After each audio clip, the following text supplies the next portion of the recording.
kalau kita mau lolos ke Piala Dunia, timnasnya naik kelas, supporternya juga harus naik kelas. Kamera mana itu? Jempolmu itu loh. Jempolmu itu jaga itu, jempolmu itu. Dan catatannya, kalau kalah jangan sampai dihujat ya. Mari kita sama-sama jaga timnas kita, jaga para pemain kita. Karena dengan banyak komentar positif, maka yang mencari panggung dengan komentar negatif itu akan tenggelam dengan sendirinya gitu. Karena kita tahu Jepang, sejelek-jeleknya Jepang, starting 11 yang mereka ganti semua tetap aja semuanya di atas kita gitu kan. Secara individu gitu. Keluh kesah gue lebih ke soal gimmick-gimmick yang ditimbulkan ke soal pemain-pemain sampai akhirnya ini sesuatu yang nggak bisa gue terima begitu aja gitu. Karena baru kali ini gue ngeliat ada pemain sampai harus minta maaf. Pertanda Indonesia siap ngalahin Arab Saudi Selasa nanti.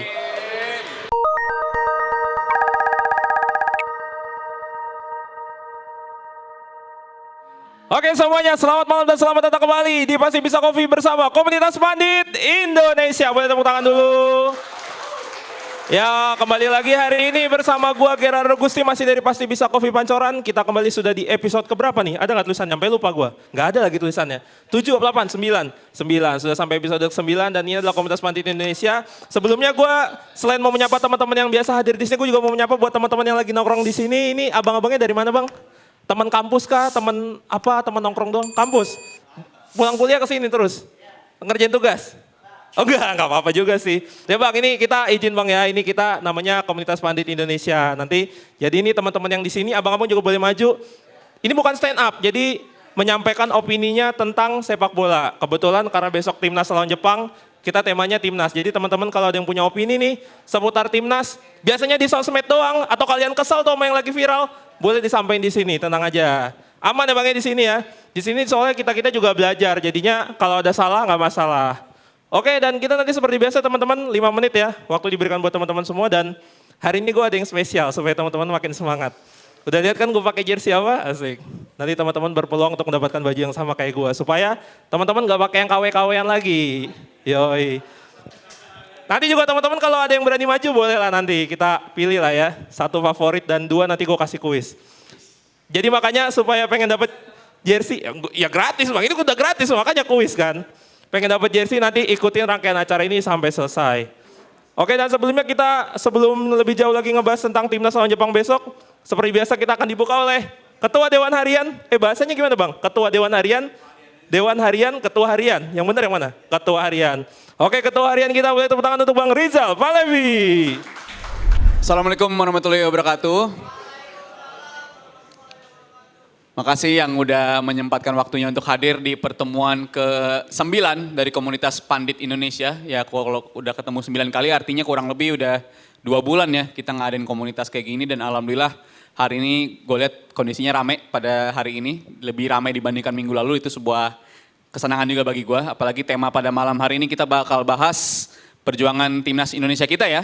Dengan tema Jepang serius banget nih, timnas Indonesia harus gimana? Karena ini jadi perbincangan, gue yakin dalam beberapa hari terakhir kalian juga udah mikir line up apa sih yang bakal diturunin sama STY, kejutan apa lagi yang bakal dikasih sama STY di pertandingan besok, dan gue harap kalian bisa ngasih pendapat kalian juga, entah itu bisa line up terbaik versi kalian, atau prediksi lawan Jepang nanti bakal gimana, dan itu menurut gue bakal menarik banget point of view dari kalian. Dan makasih juga buat host kita hari ini, Gerardo, yang udah nyediain total 3 jersey. Yang kalau zaman sekarang jersey itu bukan cuma nyari jersey official doang ya, tapi yang istilahnya sekarang tuh jersey fantasi lah istilahnya, itu juga dicari, dan gua ngeliat jersey-nya ini kualitasnya oke banget lah. Jadi kalian punya kesempatan buat dapetin bawa pulang jersey tersebut. Gua makasih banget buat Gerardo.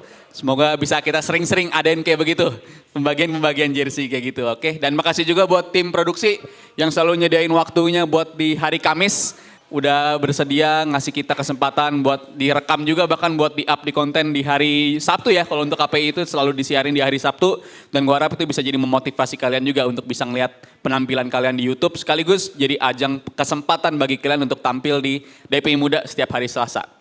Dan gue juga mau, sebelum selesai gue mau nyinggung juga soal persiapan timnas Indonesia dalam menghadapi Jepang ya. Tapi gue bukan soal taktikalnya, tapi lebih ke kasus Miss Hilhers, yang sampai dia ngucapin permintaan maaf karena cedera. Yang padahal di luar negeri sana, di tim-tim Eropa, tim-tim Amerika itu pemain cedera gak perlu sampai minta maaf deh menurut gue. Cedera ya cedera aja gitu, dia gak dipanggil. Tapi di kasus kita ini sampai harus minta maaf karena serangan yang begitu masif dari netizen. Tapi gue sendiri menyoroti ini hal yang nggak bisa dihindarkan gitu. Karena kalau kita ingat, ini jeda internasional ketiga ya berarti ya kita ya. Setelah pertama tuh yang ketika lawan Arab dan Australia, habis itu lawan Bahrain dan juga China. Dan kalau lihat patternnya, di setiap kita jeda internasional tuh selalu ada yang namanya gimmick kalau menurut gue. Yang pertama ingat gak gimmicknya apaan waktu itu? Bukan. Gimmick yang pertama adalah Martin Paes bisa main apa enggak waktu itu. Waktu itu dia ngelempar isu, ini gak bisa main nih karena jadwal mepet, kita udah gak bisa registrasi, tapi akhirnya H-3 kita dinyatakan Martin Paes bisa main. Itu menurut gue gimmick yang pertama. Gimmick yang kedua, Martin Paes cedera lagi. Martin Paes cedera sampai akhirnya H-3 akhirnya diumumin, bahkan gak sampai H-3, beberapa hari menjelang itu, oh ternyata dia bisa main.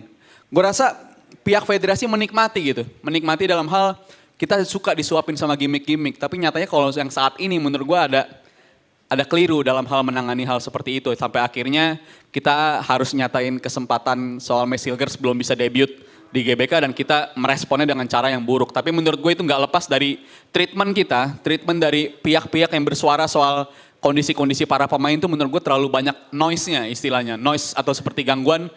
Banyak yang ngomong gitu soal kondisinya gimana-gimana sampai akhirnya spekulasi terus berkembang dan akhirnya ya pecahnya di pengumuman soal Messi Hilgers dinyatakan batal tampil. Jadi itu yang gue sayangkan sih, terlalu banyak pihak yang berbicara dan itu jadi bumerang bagi kita sendiri. Tapi gue harap dengan ketidakhadirannya Hilgers masih bisa ditambal dengan pemain-pemain yang lain. Tentunya kita bakal kedatangan Kevin Dix ya, yang kemungkinan juga bakal ditampilkan dan semoga aja pemain-pemain seperti Rizky Ridho juga bisa mengambil kesempatan untuk bisa tampil sebagai starter karena performa dia juga gue nilai selalu bagus setiap kali dikasih kesempatan. Dan dari gue cukup segitu aja lah, keluh kesah gue lebih ke soal gimmick-gimmick yang ditimbulkan ke soal pemain-pemain sampai akhirnya ini sesuatu yang gak bisa gue terima begitu aja gitu. Karena baru kali ini gue ngeliat ada pemain sampai harus minta maaf, pelatih harus minta klarifikasi soal ini ada apa enggak pemainnya gitu-gitu. Jadi dari gue cukup segitu aja, gue harap ada point of view lain yang menarik dari kalian atau ingin mengkanter pendapat gue barusan, boleh banget. Oleh karena itu gue kembalikan lagi ke Gerardo, sekian dari gue. Thank you semuanya. Yoi, thank you Bang Rizal. Ya memang gitu kalau kita mengingat ya sekarang timnas Indonesia lagi hype-hype-nya. Ada positif, ada juga banyak hal negatifnya ya kan. Reaksi dari netizen baik yang positif dan negatif itu selalu kita temuin sehari-hari. Jadi makanya kenapa kita ada di sini hari ini dan juga kenapa kita selalu berlatih setiap Kamis. Tentunya memang kita belum jadi pandit yang senior, tapi kita tidak pernah berhenti supaya bisa jadi pandit favoritmu. Kalau yang tahu tuh. Oke, kita langsung ke penampil pertama kita kali ini. Dia yang kemarin baru debut. Enggak debut ya bener ya. Baru debut sudah berkali-kali dan langsung membawa masa ke YouTube Jebret Media, luar biasa. Berprofesi sebagai dosen, mahasiswanya langsung komen. Gue curiga ini pakai relasi kuasa nih emang. Kalau nggak dikomen nanti nilainya diturunin ya, jangan-jangan ya. Oke, yang pertama boleh kita tepuk tangan buat Pak Dosen Andri. Silakan Pak Dosen. Oke. Baik, selamat malam semuanya. Jujur hari ini sangat ramai ya, jadi kita happy juga, jadi antusias untuk hadir di sini. Terus terang, sekali lagi terima kasih untuk KPI. Ini wadah yang luar biasa teman-teman untuk kita semua bisa belajar.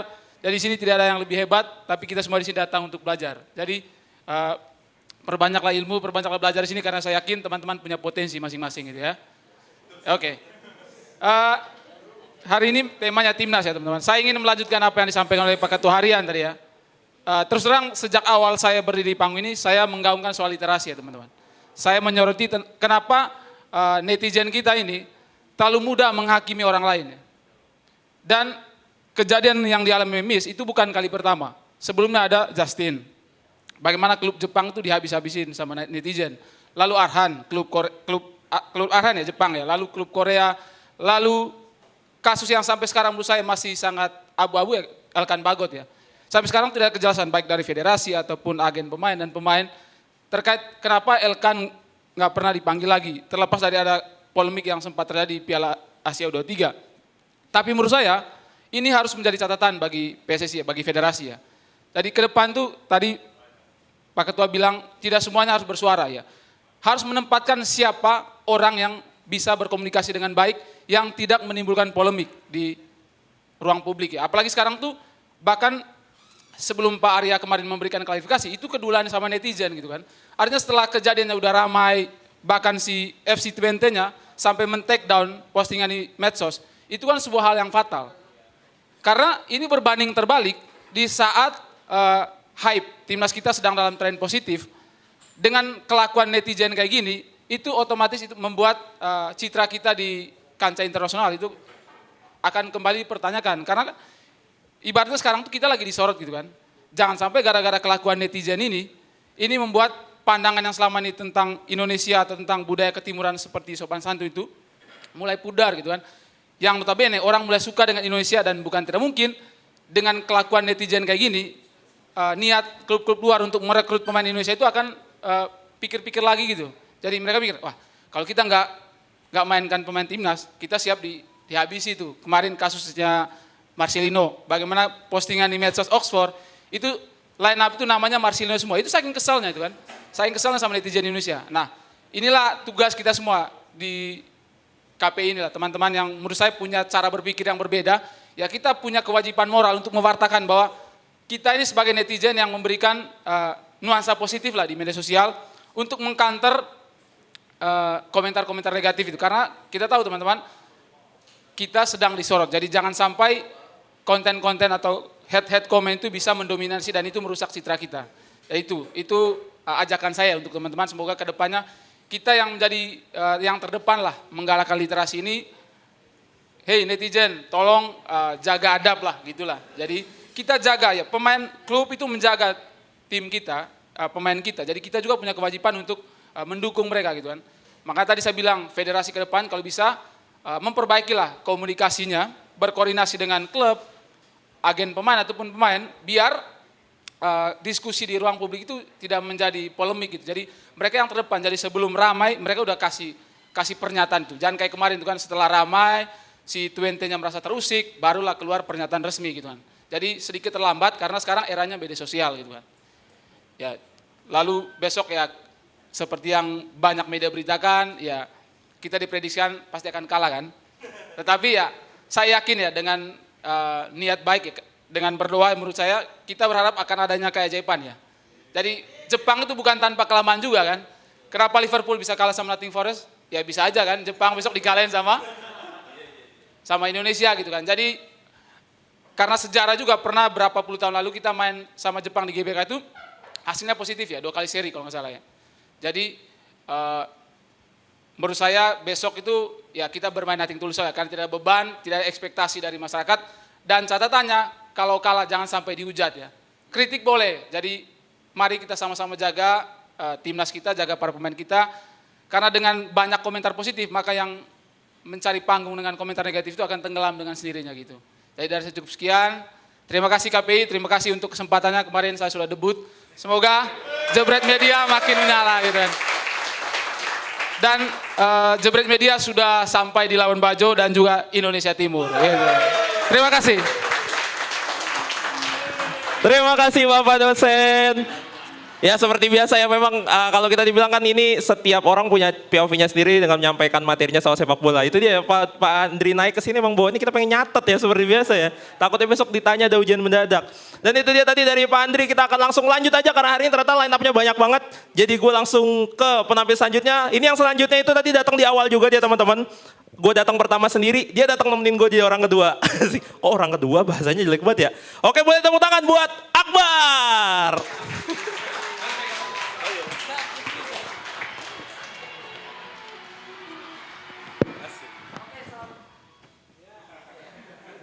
Oke, selamat malam semuanya.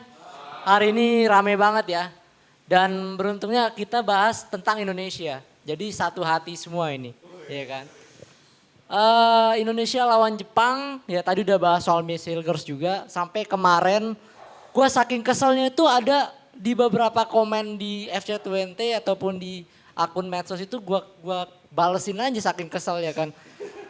Lu gimana sih gitu loh, maksudnya di Eropa sana seperti yang dibilang tadi kan sama Sandri. Ini hal yang wajar gitu menurut gua.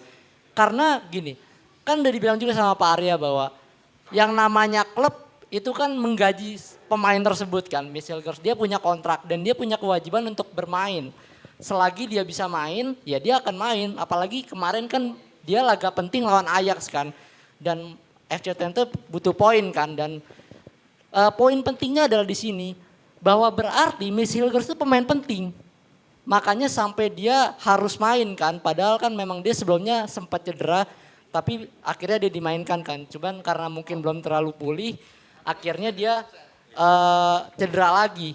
Tapi ya aneh juga netizen Indonesia langsung nyerang FC20 segala macam. Bener yang dibilangin Pak Andri tadi bahwa kita lagi disorot. Indonesia hype-nya lagi naik ya kan di era sekarang ini. Dan ini akan dilihat gitu loh. Kok netizennya kayak gini gitu loh. Jadi takut-takut bener yang dibilangin Pak Andri tadi dan itu akan mempengaruhi gitu loh. Jangan sampai ini jadi membuat citra Indonesia buruk bener tadi. Jadi harapan gue hal-hal kayak gini soal hujatan netizen atau dan lain sebagainya, netizen harus lebih bijak lah. Oke. Nah kalau kita bahas ke Indonesia lawan Jepang, happy-nya gue adalah tadi sore Australia seri lawan Arab dan itu membuka peluang bagi Indonesia untuk bisa lolos ya, karena poinnya sekarang kan berarti 6-5 ya, Indonesia 3 kan. Artinya kalau seandainya Indonesia menang, apapun bisa terjadi dalam sepak bola. Indonesia menang berarti bisa kemungkinan naik ke rank 2 ya, rank 2 atau rank 3 dan itu membuka peluang. Dan kita perlu ketahui Indonesia belum mendapatkan kemenangan sama sekali di kualifikasi ini. Tapi apapun bisa terjadi. Lawan Jepang merupakan partai home dan besok juga tiketnya udah sold out juga kebetulan ya. Dan animo masyarakat dan supporter ini apakah akan menjadi kekuatan atau menjadi bumerang? Karena kita ketahui di beberapa pertandingan home Indonesia juga lawan Australia, Australia main di GBK, Indonesia raih hasil imbang dan beberapa edisi sebelumnya di luar kualifikasi Indonesia juga agak sulit menang, cuma menang 1-0 lawan Vietnam ya di round 2 ya, round 2. Jadi gue berharap bahwa dengan adanya keuntungan bermain home Indonesia bisa setidaknya mencuri hasil imbang. Nah bagaimana pertandingan yang akan dimainkan oleh Indonesia? Nah Sinteyong ini harus bisa menurunkan 11 pemain terbaiknya. Jangan sampai hal-hal seperti di Bahrain atau di China di mana dia melakukan sedikit eksperimen ya. Kita nggak tahu juga karena yang tahu kondisi pemain juga kan pelatih kan.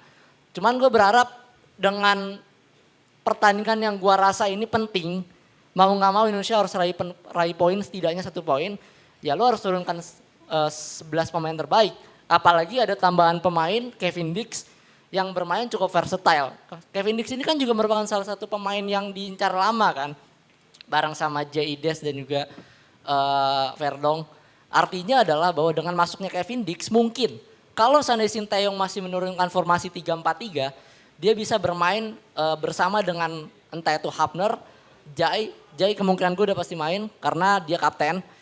Rizky Ridho atau Dix atau mungkin Dix bisa main di right mid-nya ya, di right mid-nya ya kita lihat aja. Dan sebenarnya gue agak bertanya ya kepada Sinteyong, kenapa lu nggak mau coba formasi yang lain 4-3-3 karena pattern dia 3-4-3. Karena kalau gue perhatiin sebenarnya 3-4-3 itu lu lemah di tengah. Kalau gue perhatiin lu lemah di tengah gitu loh. Dan ini yang harus dirubah sebenarnya oleh Sinteyong. Tapi kalau misalkan lu main 3-4-3 berarti artinya lu mengandalkan 2 fullback lu. Right mid sama midfield itu harus jalan ya kan. Dan posisi itu biasanya diisi oleh Verdong dan juga Sandy Walsh. Atau biasanya Asnawi, tapi Asnawi nggak main kemungkinan Sandy Walsh. Nah menurut gua Indonesia akan bermain defense itu pasti. Kita akan bermain nunggu, mengandalkan counter attack. Dan gua rasa kalau seandainya ada keajaiban, Indonesia bisa memanfaatkan momentum, Indonesia bisa bermain transisi dari bertahan ke menyerang dengan baik, kombinasinya berjalan, gue rasa Indonesia bisa curi setidaknya 1-0 atau mungkin seri 1-1. Dan mungkin golnya dari counter attack atau dari lemparan ke dalam Arhan. Karena kita ketahui, benar, karena itu merupakan salah satu kekuatan Indonesia. Di Piala Asia U23, kita cetak 1 gol kan lawan Jepang. Dari lemparan Arhan kan yang golin Sandy Walsh. Dan gua rasa itu bisa menjadi keuntungan dan juga kelebihan dari Indonesia. Jadi harapan gue Indonesia bisa menang. Amin ya, amin. Oke, jadi itu aja sekian dari gua. Gue mau ngucapin juga terima kasih buat kalian yang sudah hadir di sini. Semoga KPI ke depannya makin jaya karena ini wadah untuk kita berdiskusi, interaksi, saling bertukar pikiran. Oke, itu aja dari gua. Assalamualaikum warahmatullahi wabarakatuh. Terima kasih. Thank you Akbar. Oh ya, gue juga mau ngingetin buat teman-teman yang hadir di sini, jangan lupa untuk order menu-menu terbaik dari Pasti Bisa Coffee ke kasir di samping. Kalau yang suka kopi boleh pilih kopi, yang nggak suka kopi banyak menu-menu kopi. Yang lapar ada nasi, ada snack, tinggal pilih sesuai budget kalian. Tapi kalau bingung mau jajan apa, mau mensukseskan, boleh air mineral juga nggak apa-apa. Yang penting jajan. Karena udah free kalau kata Bang Valen, masa iya nggak boleh support sedikit. Makanya thank you juga nih buat teman-teman nih udah membantu menyukseskan acara hari ini Bang. Banyak banget tuh Bang ordernya Bang, gokil. Sering-sering Bang ya. Lu juga pada jajan lu, pandit-pandit. Datang masa yang jajan orang lain mulu. Oke, selanjutnya kita lanjut ke penampil selanjutnya. Boleh kita beri tepuk tangan buat Sultan Raffi.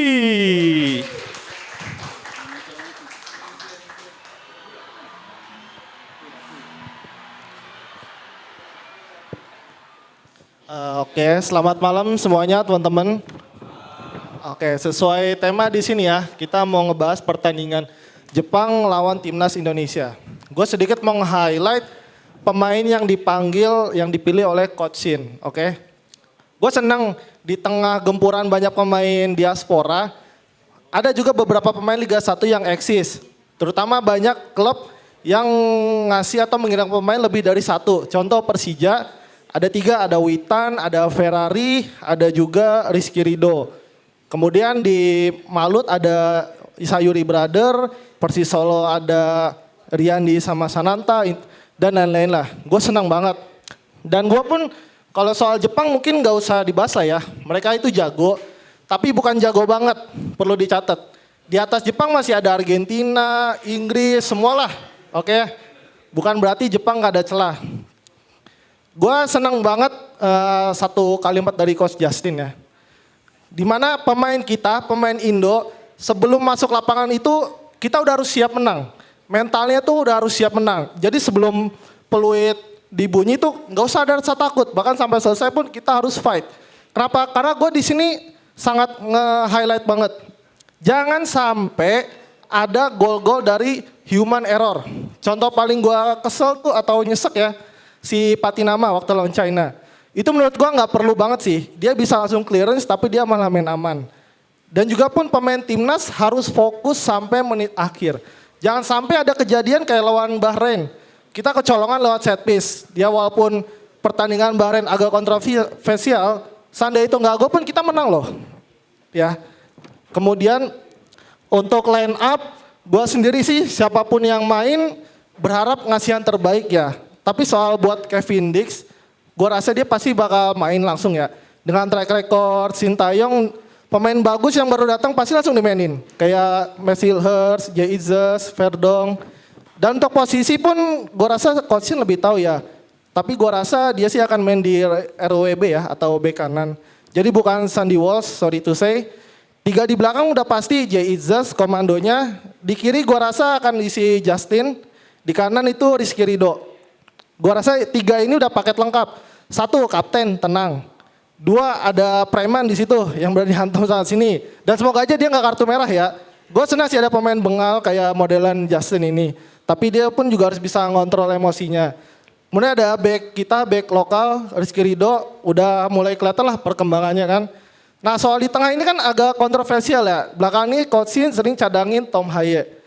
Entah alasannya apa dia lebih tahu. Tapi gue rasa kali ini dia akan jadi starter. Cuma teman duetnya ini masih abu-abu menurut gue. Bisa Nathan, bisa Ivar, ataupun ada pemain lain mungkin bisa isi di sana. Atau mungkin Dix bisa digeser ke tengah. Nah yang agak di highlight ini kan pemain depan ya. Dimana tugas pemain depan ini kan cetak gol. Dimana kalau kita lihat gol-gol sebelumnya emang banyak kontribusi dari Ragnar sama dari strike. Oke.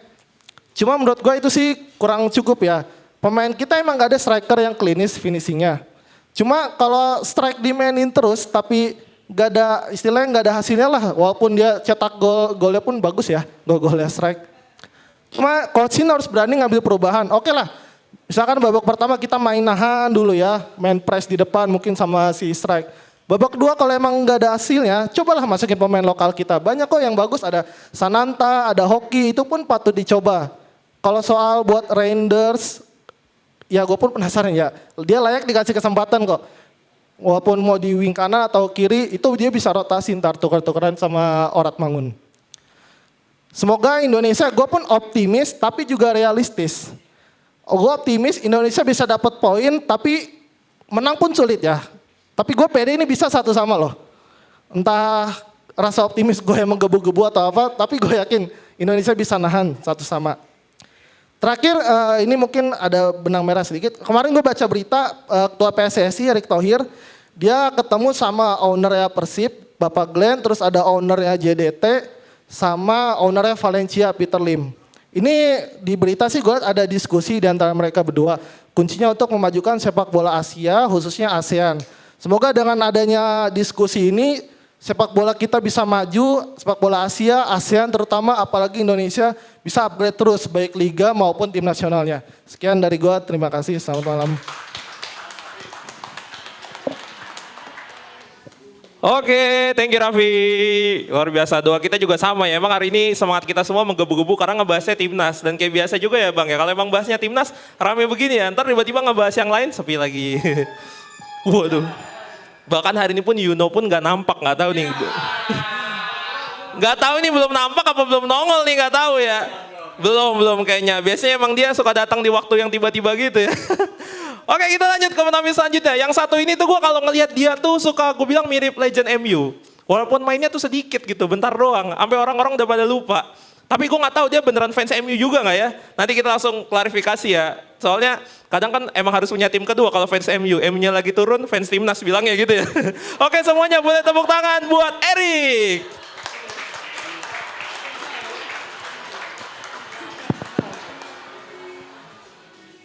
Selamat malam. Perkenalkan saya Dong Fang Zhou. Enggak, saya pendukung.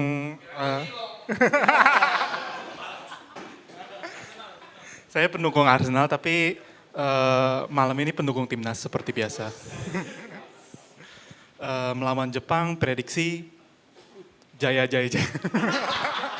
Enggak, gue nggak berani prediksi 3 poin lagi. Jadi bulan lalu sebelum Bahrain lawan China, gue maju pertama di sini dengan sombong ya, gue prediksi 6 poin gitu. Dan ada beberapa temen juga yang di sini yang prediksi 6 poin sampai di akhir acara Bang Valen naik negur kita semua. Yang bener aja lu prediksi 6 poin gitu. Harus realistis lah kita dalam menganalisa pertandingan timnas. Jadi jangan terlalu naikin ekspektasi orang. Jadi buat teman-teman yang belum maju nanti kalau misalnya mau prediksi poin, mohon perhatiannya. Harus hati-hati. Tapi menurut gue optimis sih sebenarnya nggak ada masalah juga ya. Kalau misalnya lo merasa kayaknya bisa nih 4 poin atau 6 poin gitu. Tapi gue rasa sekarang semua orang masih realistis di sini.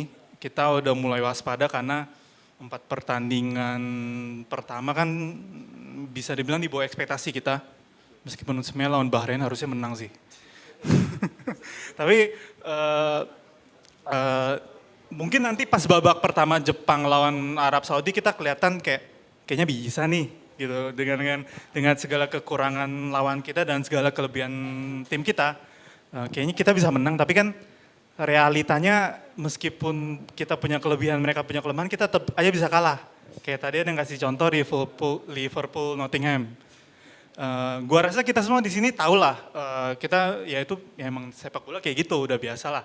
Tapi kan yang jadi masalah ini ada netizen yang nggak bisa terima kenyataan itu. Ujung-ujungnya bulan lalu Asnawi diserangnya tuh sampai ke orang tuanya, bener ya, apa temennya, apa keluarganya gitu. Dan, iya. Lu temen sekolahnya? Oh temen sekolah, maaf. Jadi gue merasa mereka yang menyerang kemudian ngata-ngatain timnas ini sebenarnya mungkin cuma butuh temen buat ngajak ngobrol aja, sebenarnya butuh perhatian aja. Jadi gue tahu di sini yang nonton sama yang datang pasti lebih waras semua orangnya. Mungkin yang mereka yang suka sembarangan di sosmed, gue rasa mungkin nggak nonton kali, soalnya mereka nggak tahu cara ngelampiasin emosinya. Tapi kalau misalnya ada yang mungkin lu tahu temen lu, gue tahu nih dia suka ngatain timnas, ngatain orang di sosmed, atau mungkin kebetulan lu lagi nonton, lu pernah ngatain, ngejelek-jelekin, bukan mengkritik ya, tapi benar-benar menghina. gue sarankan cobalah datang ke sini gitu. Jadi lu lampiasin unek-unek lu tuh di sini, jangan di sosmed gitu. Jadi gue tahu lu sebenarnya cuma butuh wadah aja, butuh perhatian aja dari orang-orang untuk nunjukin emosi lu bahwa lu kecewa gitu. Karena kita semua juga kecewa dan makanya sebagian dari kita datang ke sini atau mungkin nonton acara YouTube yang karena kita perlu memproses emosi kita kan dengan mencari penjelasan itu. Jadi gue berharap gue nggak bisa ngomong langsung ke siapa nih yang kemungkinan akan melakukan tindakan-tindakan yang sangat disayangkan. Tapi gue berharap kalau lu punya temen, pas nanti nonton timnas jangan dibiarin sendirian, temenin lah. Rangkul. Jadi kalau bisa yang di daerah Jakarta datang ke sini. Minggu depan kan pas habis Jepang Arab Saudi, lu ngomong di sini, jangan di sosmed, lu marah-marah aja di sini nggak apa-apa. Kita bantu lu gitu. Nah jadi itu aja dari gue. Jadi untuk soal Jepang sendiri, gue sendiri agak sedikit kayak tadi Mas Rafa sebenarnya penjelasannya udah oke banget. Lu boleh prediksi 3 poin tapi ya lu back the talk gitu. Jadi lu dengan analisa yang bagus. Kalau menurut gue sendiri, gue sendiri juga agak bingung juga ya. Pasti kita main bertahan tapi kalau kita tahu Sintayong pasti dia berusaha curi poin juga. Menurut gue sih yang menarik nanti outcome-nya itu. Jadi kalau misalnya let's say kita pakai taktik yang kurang lebih sama dengan 4 pertandingan yang sebelumnya. Kalau misalnya berhasil, apapun hasilnya nanti menurut gue itu bakal jadi menarik karena nanti perhitungan analisa kita nanti melawan Arab Saudi itu yang bakal jadi tricky lagi. Soalnya itu tekanannya makin besar kan. Jadi kalau untuk melawan Jepang ini gue nggak berani prediksi atau menganalisa terlalu dalam. Enjoy the game. Begitu nanti udah selesai, itu bakal menarik buat nanti menilai sebelum Arab Saudi. Oke, sekian dari gue semuanya. Thank you. Terima kasih dong Fangzo sudah maju ke depan. Ya itu tadi ya reaksi netizen ya lagi-lagi. Tadi apa tadi sempat lo bilang soal netizen tadi yang komen marah-marah ya, komen-komen terus. Sama gue juga kesel nih. Sekarang nih gue nggak ngerti kenapa di timnas kita kalau ada pemain yang nggak kepanggil itu netizen fanboy apa fangirl nih gue nggak tahu nih. Marah-marah pemain yang nggak kepanggil aja. Gue bilangin yang nonton di rumah ya, lo kira timnas gue boy band apa? Ada yang kagak bisa datang protes-protes production house-nya harus klarifikasi anjir timnas ini buset. Nih gue kasih tahu ya buat lo yang gak ngerti ya, buat daftarin pemain itu ada kuotanya. Ini 27 bang ya, cuma bisa 27. Lu kan tahu nih pemain bola banyak banget. Lu kira apaan? Lu kira JK? Enggak jadi. Oke. Besok tampil ya. Oke, saya nggak mau cari masalah. Oke, yang selanjutnya tadi ada yang request ke gue, dia pengen naik katanya habis nih, kayaknya udah semangat banget. Kalau yang teman-teman KP yang udah sering datang nih tahu nih pasti. Dia ini penerus, apa ya bisa kita bilang tuh dia penerus generasi dari Roberto Di Matteo. Wih, luar biasa. Tahu tuh pasti. Dia biasanya datang ke sini, kita semua gonta-ganti jersey. Dia masih pakai dress code yang sama. Tapi hari ini gue yakin demi timnas, dia tanggalkan dulu klub kecintaannya dia. Yoi. Boleh semuanya kita beri tepuk tangan buat Joshua dari Depok. Joshua Beslar. Selamat malam semuanya. Netizen mau geruduk-geruduk nih besok lawan Jepang. Kira-kira pakai formasi apa? Besok 3-4-3. Misalnya kipernya sudah dapat Paes. Backnya ada Jai Ises, Eliano Rienders, Saine Patinama sama satu lagi Jordi Amat. Untuk gelandangnya ada siapa ya? Itu Tom Haye. Terus Sandy Walsh. Sama satu lagi Rafael siapa ya? Justin Hapner. Strikernya Rafael Strike. Siapa ya? Rafael Strike terus Ragnar. Rafael Strike, Ragnar sama Nathan. Artinya apa? Timnas kita terakhir kalah 1-3 waktu di Doha. Golnya cuma Sandy Walsh doang. Tapi pemain Piala Asianya sebagian ada yang ikut, sebagian ada yang istirahat. Karena yang istirahat si Hernando, Malik, Wahyu, Asnawi istirahat demi bisa konsisten buat Piala AFF nanti. 4 pemain yang tidak dipanggil lawan Jepang dan Arab Saudi disimpan buat AFF nanti. Misalnya Hernando, Malik, Wahyu sama satu lagi Asnawi disimpan dulu. Sementara Jepang ISC absen, kemungkinan siapa ya, Tomiyasu bakal cetak hat-trick. Waduh. Tomiyasu bintang Minamino cetak hat-trick. 3-1, waktu Jepang menang 3-1, waktu Piala Asia kemarin harus masih sama skornya. Padahal Jepang lagi bagus-bagusnya di puncak, apalagi Australia Arab Saudi sudah ditahan 1-1, apalagi pertanda Indonesia siap ngalahin Arab Saudi Selasa nanti. Targetnya dalam international match harus 3 poin. Berani. Demi bisa lolos ke 2026 di USA, Kanada, dan Meksiko. Let's go. Saya kira yang gol Indonesia dicetak oleh Ragnar. Ragnar masuk pemain lokalnya, ada yang absen. Kalau absen disimpan aja dulu buat AFF. Wahyu, Asnawi, Malik, sama Hernando udah dilupain buat lawan Jepang Arab Saudi. Simpan aja dulu AFF. Sementara Jepang harus hati-hati dengan pertahanan Takefusa Kubo yang dulu pernah ngegolin waktu U19. Sekarang waktunya Takefusa Kubo cetak gol lawan Jepang besok. 1 gol. 2 golnya dicetak oleh Minamino. Saya John Joshua, thank you.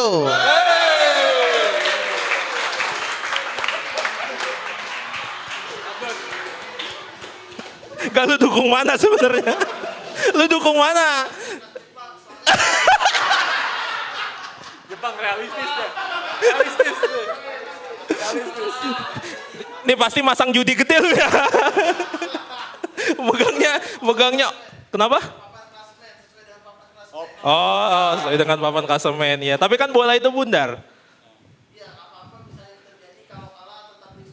Yes. Oke, luar biasa Joshua. Gokil. Sudah melihat kan tadi titisan Roberto Matteo kan? Roberto Di Matteo. Itulah dia. Ini yang selanjutnya nih. Ada. Ikutan pales gue suaranya tadi. Ini ada 2 nama yang baru dan dia memberanikan diri untuk naik nih teman-teman. Jadi kita harus berikan respect nih. Oke, yang pertama boleh nih gue undang ke atas panggung. Boleh tepuk tangan buat yang namanya Iqbal. Wih. Baru ini.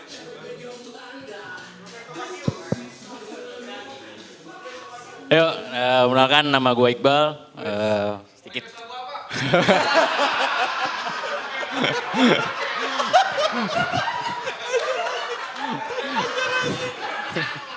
Gue juga nih gue.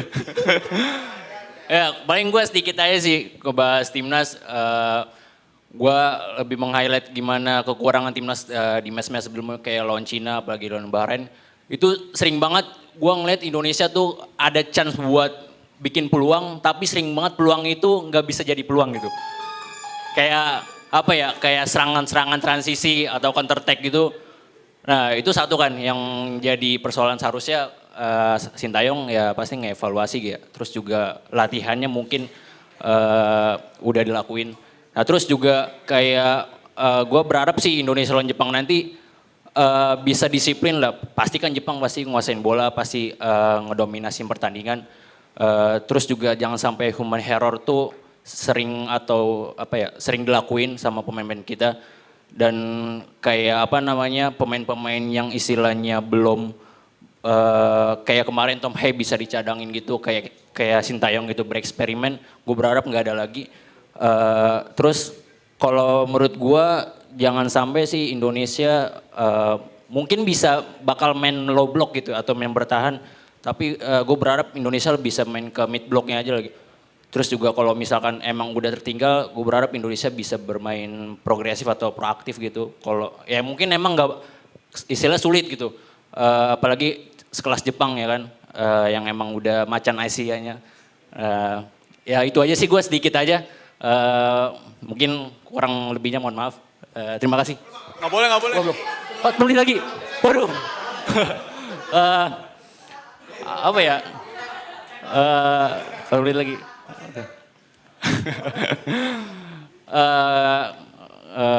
Kalau dari Jepangnya sendiri, pemain-pemain utamanya ya pasti ya dia emang pasti bakal nyuri poin, apalagi ada pemain-pemain kelas Eropa, Mitoma, Kubo, terus juga siapa, Endo main gak? Mungkin ada ya. Terus tapi gue agak bingung juga sih kemarin gue ngeliat ada Nagatomo yang masih dipanggil, ya pemain yang juga istilahnya udah mungkin bisa dibilang udah habis gitu ya setelah dia di Inter kemarin gitu. Kebetulan gue fans Inter gitu, jadi gue tau. Udah sih mungkin sedikit aja bang, gue gak ada lagi. 2 menit, udah. Thank you ya. Thank you Iqbal. Ini Bang Iqbal, gue cuma pengen nanya nih, mohon maaf kalau salah. Punggung aman kan Bang ya, punggung? Soalnya tadi lo agak gini-gini gitu. Gue kira lo mau, Saik Bang, nongkrong Bang sama kita sini. Gue kira mau gitu. Gak ada suara ketawanya. Iya, kagak ada yang ketawa ternyata. Yang selanjutnya nih temennya Bang Iqbal nih kayaknya. Soalnya tadi titipan dari si Kavira, ini juga nama baru yang mau mencoba, asik. Dan dia ada di nomor 8, gila luar biasa. Udah kayak Iniesta nomor 8. Boleh kita berikan tepuk tangan untuk Hamad.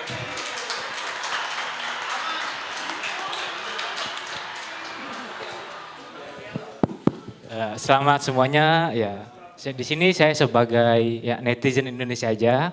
Ya mungkin lebih tahu para sepuh-sepuh di sini ya.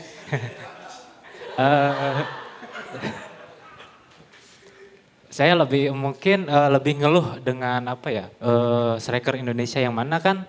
Surik ini posisi aslinya di RW yang apa?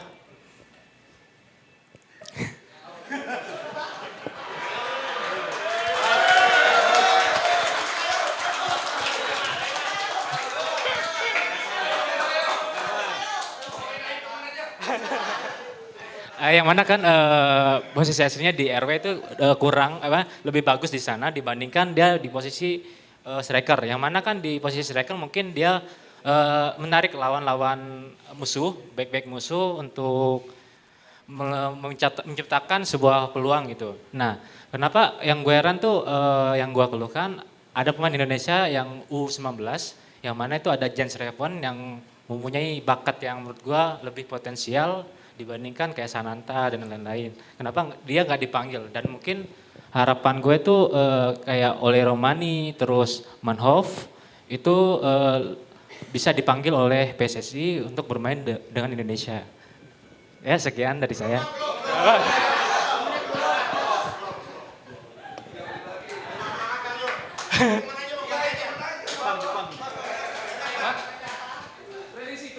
Oh prediksi tentang Indonesia Jepang paling saya nothing tulus saja kayak ya udahlah mau menang ya alhamdulillah. Kalah ya nggak apa-apa, udah wajar.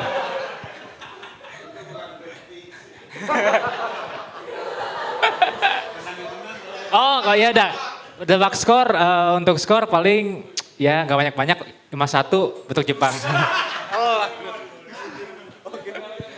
Karena melihat nama-nama yang di sayap kayak Kubo dan Minamino yang Mitoma itu lebih ngeri dibandingkan kan yang udah main di Inggris, Brighton, terus juga Kubo yang main di Real Sociedad kan. Jadi ya 5-1 itu hal yang wajar menurut gue. Udah, sekian. Thank you Bang Ahmed. Nanti buat admin jangan lupa dicantumin Instagramnya ya. Jadi nanti kalau dia tahu tebak prediksi Jepang menang bisa diserang langsung. Enggak Bang, tenang Bang. Tapi yang perlu Abang tahu ini nanti rekaman ini bakal naik di YouTube Jebret Media. Udah siap Bang? Enggak, tenang, kalem. Ntar kita support ya, ini kan emang tempat belajar kan. Jadi nggak apa-apa lah. Emang kalau kadang-kadang manusia tak lepas dari kesalahan. Kalau nggak salah ya salah banget gitu kan. Oke, yang selanjutnya kita lanjut ke penampil. Gue lupa lagi tadi mau nunjuk siapa. Oh ya, gue inget. Jadi yang satu ini dia juga udah sempat tampil promosi ke DP Muda. Dan dia tadi duduknya ada di sebelah gua dan udah nggak bisa ngelak lagi karena orangnya udah pada habis. Jadi maksudnya udah pada tampil jadi udah nggak bisa antar-antar. Jadi mau nggak mau harus gue tunjuk. Oke teman-teman boleh tepuk tangan buat Togik.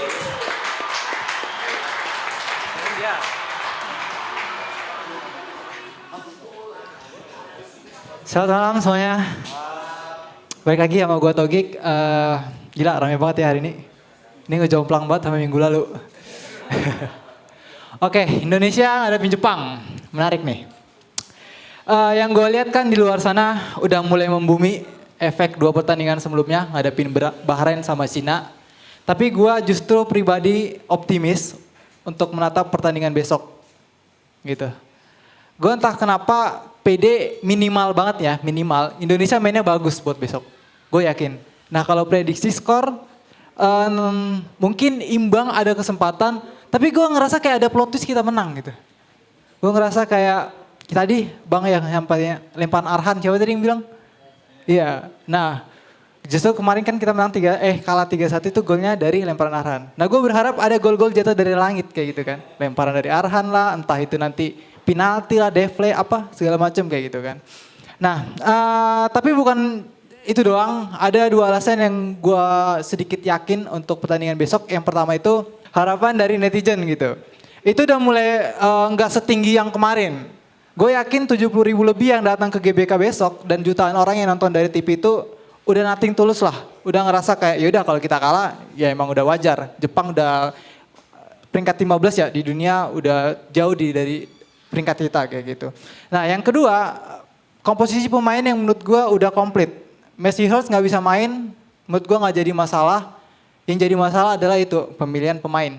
Siapa yang akan menjadi 11 starting line up kita untuk memulai dari menit pertama kayak gitu. Kalau di pertandingan sebelumnya mungkin netizen udah mulai pinter ya. Jadi ketika kalah nyalainnya ke pelatih nih, udah ngeliat oh ternyata pelatihnya yang strateginya kurang tepat gitu. Cuman nggak bisa disalahin total karena kan siapa yang tahu 11 pemain yang dipilih itu main bagus apa enggak kayak gitu. Kita kan taunya setelah pertandingan berlangsung gitu. Atau pertandingannya udah selesai gitu. Nah kalau gue nih jadi Sintayong, kita jadi pelatih-pelatih online. 3 di belakang, gue milih Justin, Jayjes sama Rizky Ridho. Ini udah terbukti lah minimal di pertandingan awal ngadapin Arab, ngadapin Australia. Kita bisa dapat poin dengan komposisi 3 pemain ini. Kayak gitu. Nah kemudian di kanan, gue kasih garansi ke Sandy Walsh. Entah kenapa, gue ngelihat Sandy Walsh ini salah satu pemain yang pemahaman taktikalnya bagus. Dia bisa beberapa kali nerapin apa yang dimau pelatih, apa yang dimauin Sintayong gitu. Cuman yang jadi masalah itu, dia nggak punya fisik yang mampu bermain selama 90 menit. Cuman masalahnya ya udah lu mainin aja dia di awal. Kalau lu lihat di menit 60 atau 70 udah mulai ngos-ngosan kayak gitu ya lu ganti kayak gitu kan. Konsepnya kan kayak gitu. Kemudian di kiri Verdong udah jelas menjadi pemain inti kita. Ini menarik dari 11 pemain atau pengganti di lawan Cina kemarin, kalau disuruh milih yang pemain mendingan Verdong. Ini juga pemain yang media sosialnya nggak terlalu aktif, nggak kayak yang lain ketika udah status WNI itu langsung privat segala macam IG-nya. Nah Verdong itu nggak kayak gitu. Secara kualitas juga sangat layak untuk menjadi starting line up. Nah di tengah entah kenapa gue milih 3 pemain, yang biasanya 2. Tadi ada teman-teman yang mengatakan bahwa kita kosongnya di tengah gitu. Coba formasi 4 back. 3-nya di tengah gitu. Tapi masalahnya pemain kita di tengah itu nggak terlalu banyak gitu Bang. Kita banyaknya di belakang loh. Pemain yang kualitasnya bagus itu ada di belakang. Jadi kalau kita cuma mainin 2 center back, itu banyak pemain yang bagus yang jadi pemain cadangan. Nah kan sangat disayangkan gitu. Karena kita punya potensinya di belakang. Tapi untuk ngadepin Jepang besok, gue yakin, menurut gue layak kita mainin 3 di tengah. Yaitu ada Kevin Dix, Nathan sama Tom Haye. Pertama kali gue tampil di sini gue udah sering kali bilang, ayo dong coba Tom Haye jadi nomor 10-nya di timnas kayak gitu. Dia kan punya kreativitas lah. Dan kebetulan cuma dia doang yang bisa dibilang kreativitasnya di atas rata-rata dari seluruh pemain yang ada di Indonesia. Nah dengan menempatkan dia di posisi nomor 10, oke, kita ngadepin Jepang dengan notabene tim atas main counter attack. Cuman kan kita nggak bisa main 90 menit terus counter attack. Kita harus coba sekali 2 kali sirkulasi bola dan menurut gue Tom Haye layak ada di situ kayak gitu. Nah untuk yang di depan, oke lah Ragnar, garansi juga. Nah Struijk, gue sedikit kecewa kalau dibilang Struijk ini gak layak starter, layaknya di bench dulu kayak gitu. Padahal beliau yang mengatakan kalau ketika pemain itu ada di tren positif atau performanya lagi meningkat, harus layak dijadiin starter. Nah kalau kita lihat, Struijk ngadepin Arab, Saudi, bagus banget kombinasinya di 3 di depan. Kemudian ngadepin Australia, bagus juga, berapa kali bisa nahan bola untuk nunggu pemain yang lain. Ngadepin Bahrain, dia cetak gol loh. Bayangin sebelumnya dia belum pernah cetak gol, dan cetak gol artinya at least kepercayaan diri dia adalah kayak gitu, meningkat. Dan yang terbaru dia cetak gol di Australia. Jadi menurut gue dia lagi punya tren positif dan layak untuk jadi starter bareng dengan Ragnar. Nah kalau kita berkaca dari Jepang, Jepang itu pakai formasi 3 back juga, dia 3-4-3 juga, tapi itu setelah 6 pertandingan terakhir. Jadi sebelumnya ketika di tahun lalu itu masih 4 back. Nah sekarang dia pakai 3 back, cuman yang jadi masalah back kanan dia itu justru RWF. Jadi bukan back kanan tapi sayap kanan kayak gitu. Dia pasang Doan sama si Mitoma. Nah menurut gue ini jadi kesempatan seandainya Indonesia mau menang, yaitu tadi manfaatin peluang sekecil mungkin, jangan sampai ada peluang yang bisa jadi gol tapi disia-siakan kayak gitu. Jadi harapan gue semoga ya plot twist itu ada untuk pertandingan besok. Oke, cukup sekian dari gue, terima kasih. Thank you Bang Togik. Tadi ya, jadi lu melihat bahwa Jepang itu kan dia 3-4-3, RM-nya dia pakai RW ya. Kan tadi maksud lu mau mencoba mengambil kesempatan, berarti maksud lu adalah kalau gua rangkum ya, dengan dia menurunkan RW ke RM berarti otomatis insting bertahannya kurang di sisi kanan. Luar biasa memang pengamatan yang jeli dari Bang Togik.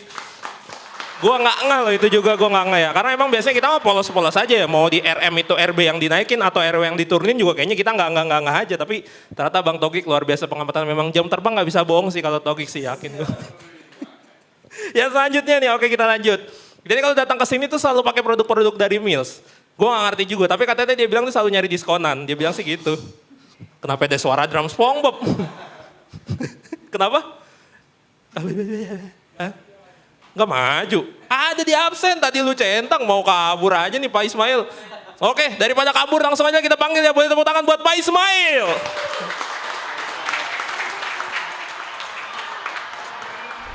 Oke, pembukaannya ini aja nih.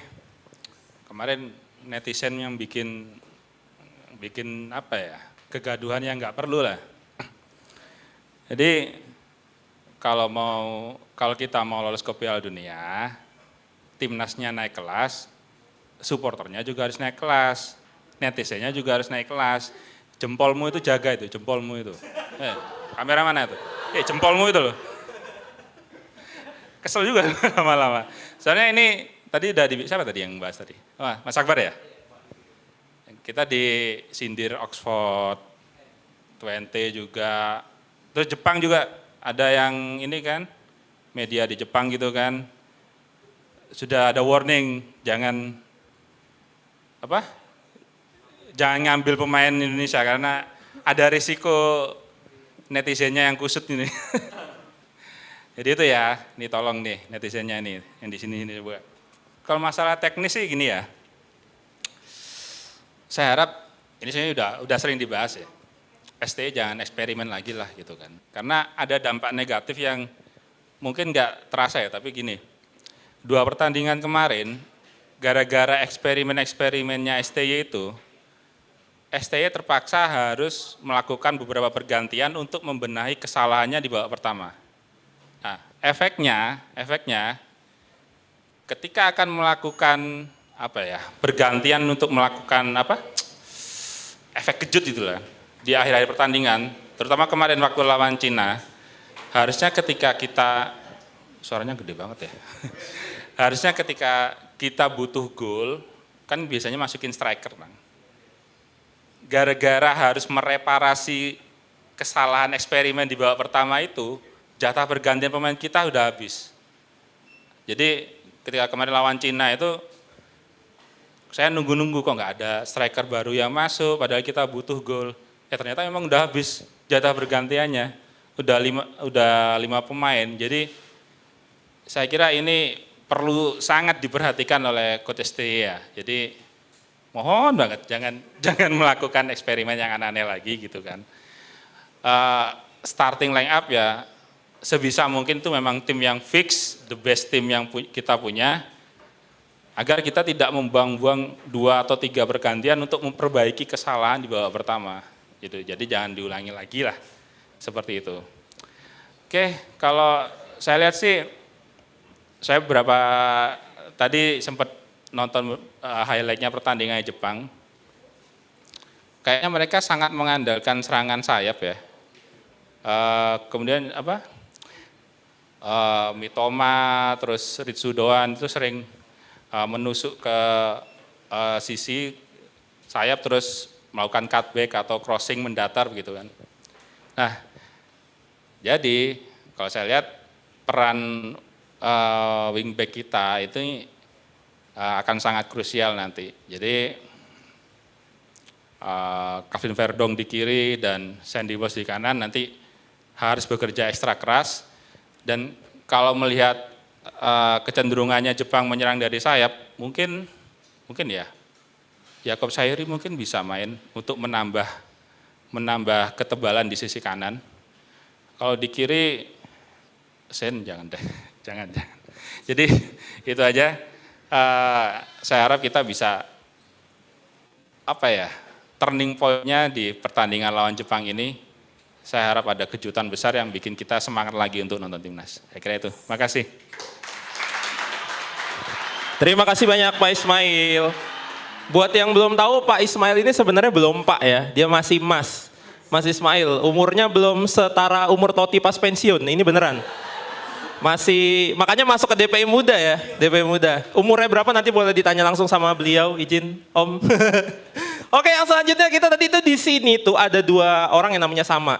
Untung nggak 3 ya. Kemarin tuh malah Bang Valen ngasih challenge kan, karena kalau kemarin tuh ada kebetulan nih ada peristiwa nih teman-teman di sini. Jadi ada 3 orang yang namanya sama di acara yang sama. Hari ini cuma 2. Padahal kalau 3 dapat bonus apa kemarin, nasi ya, dapat Red Bull ya. Jadi buat kalian yang punya varian di sini, punya kembaran boleh diajak. Sayangnya di sini udah 2. Tadi yang pertama udah ada Raffi yang maju. Ini juga kita tunjuk lagi sama yang namanya Raffi. Boleh tepuk tangan buat Raffi yang kedua.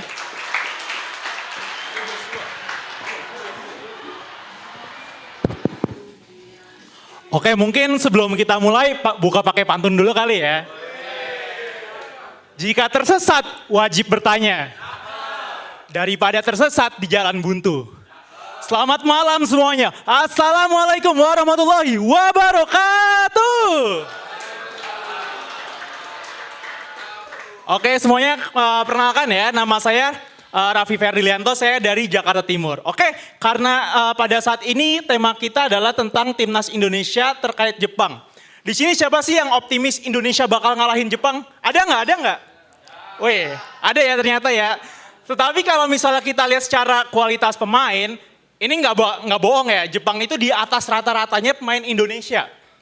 Di Jepang ada Mitoma, kemudian ada Ritsu Doan, ada Wataru Endo, kemudian ada Furuhashi dan lain-lain. Tapi kalau menurut saya, walaupun Jepang itu sayapnya kenceng-kenceng semua, Mitoma, Kubo, kemudian Minamino dan lain-lain, tetapi ini menurut saya masih bisa diatasi biar Jepang itu nggak terlalu bisa mengekspos pertahanan Indonesia. Nah, gimana sih caranya? Nah, kalau menurut saya, ini kan kalau misalnya kita lihat Jepang main nih, lawan Bahrain, lawan Saudi Arabia, lawan Australia, lawan China, Jepang itu tuh selalu mengandalkan sayapnya gitu. Kan dia bermain di formasi 3-4-1-2 3-4-2-1 ya, di mana tadi sempat dijelaskan Bang Togi, di mana posisi gelandangnya dia tuh nggak pakai RWB sama LWB tapi RMF sama LMF.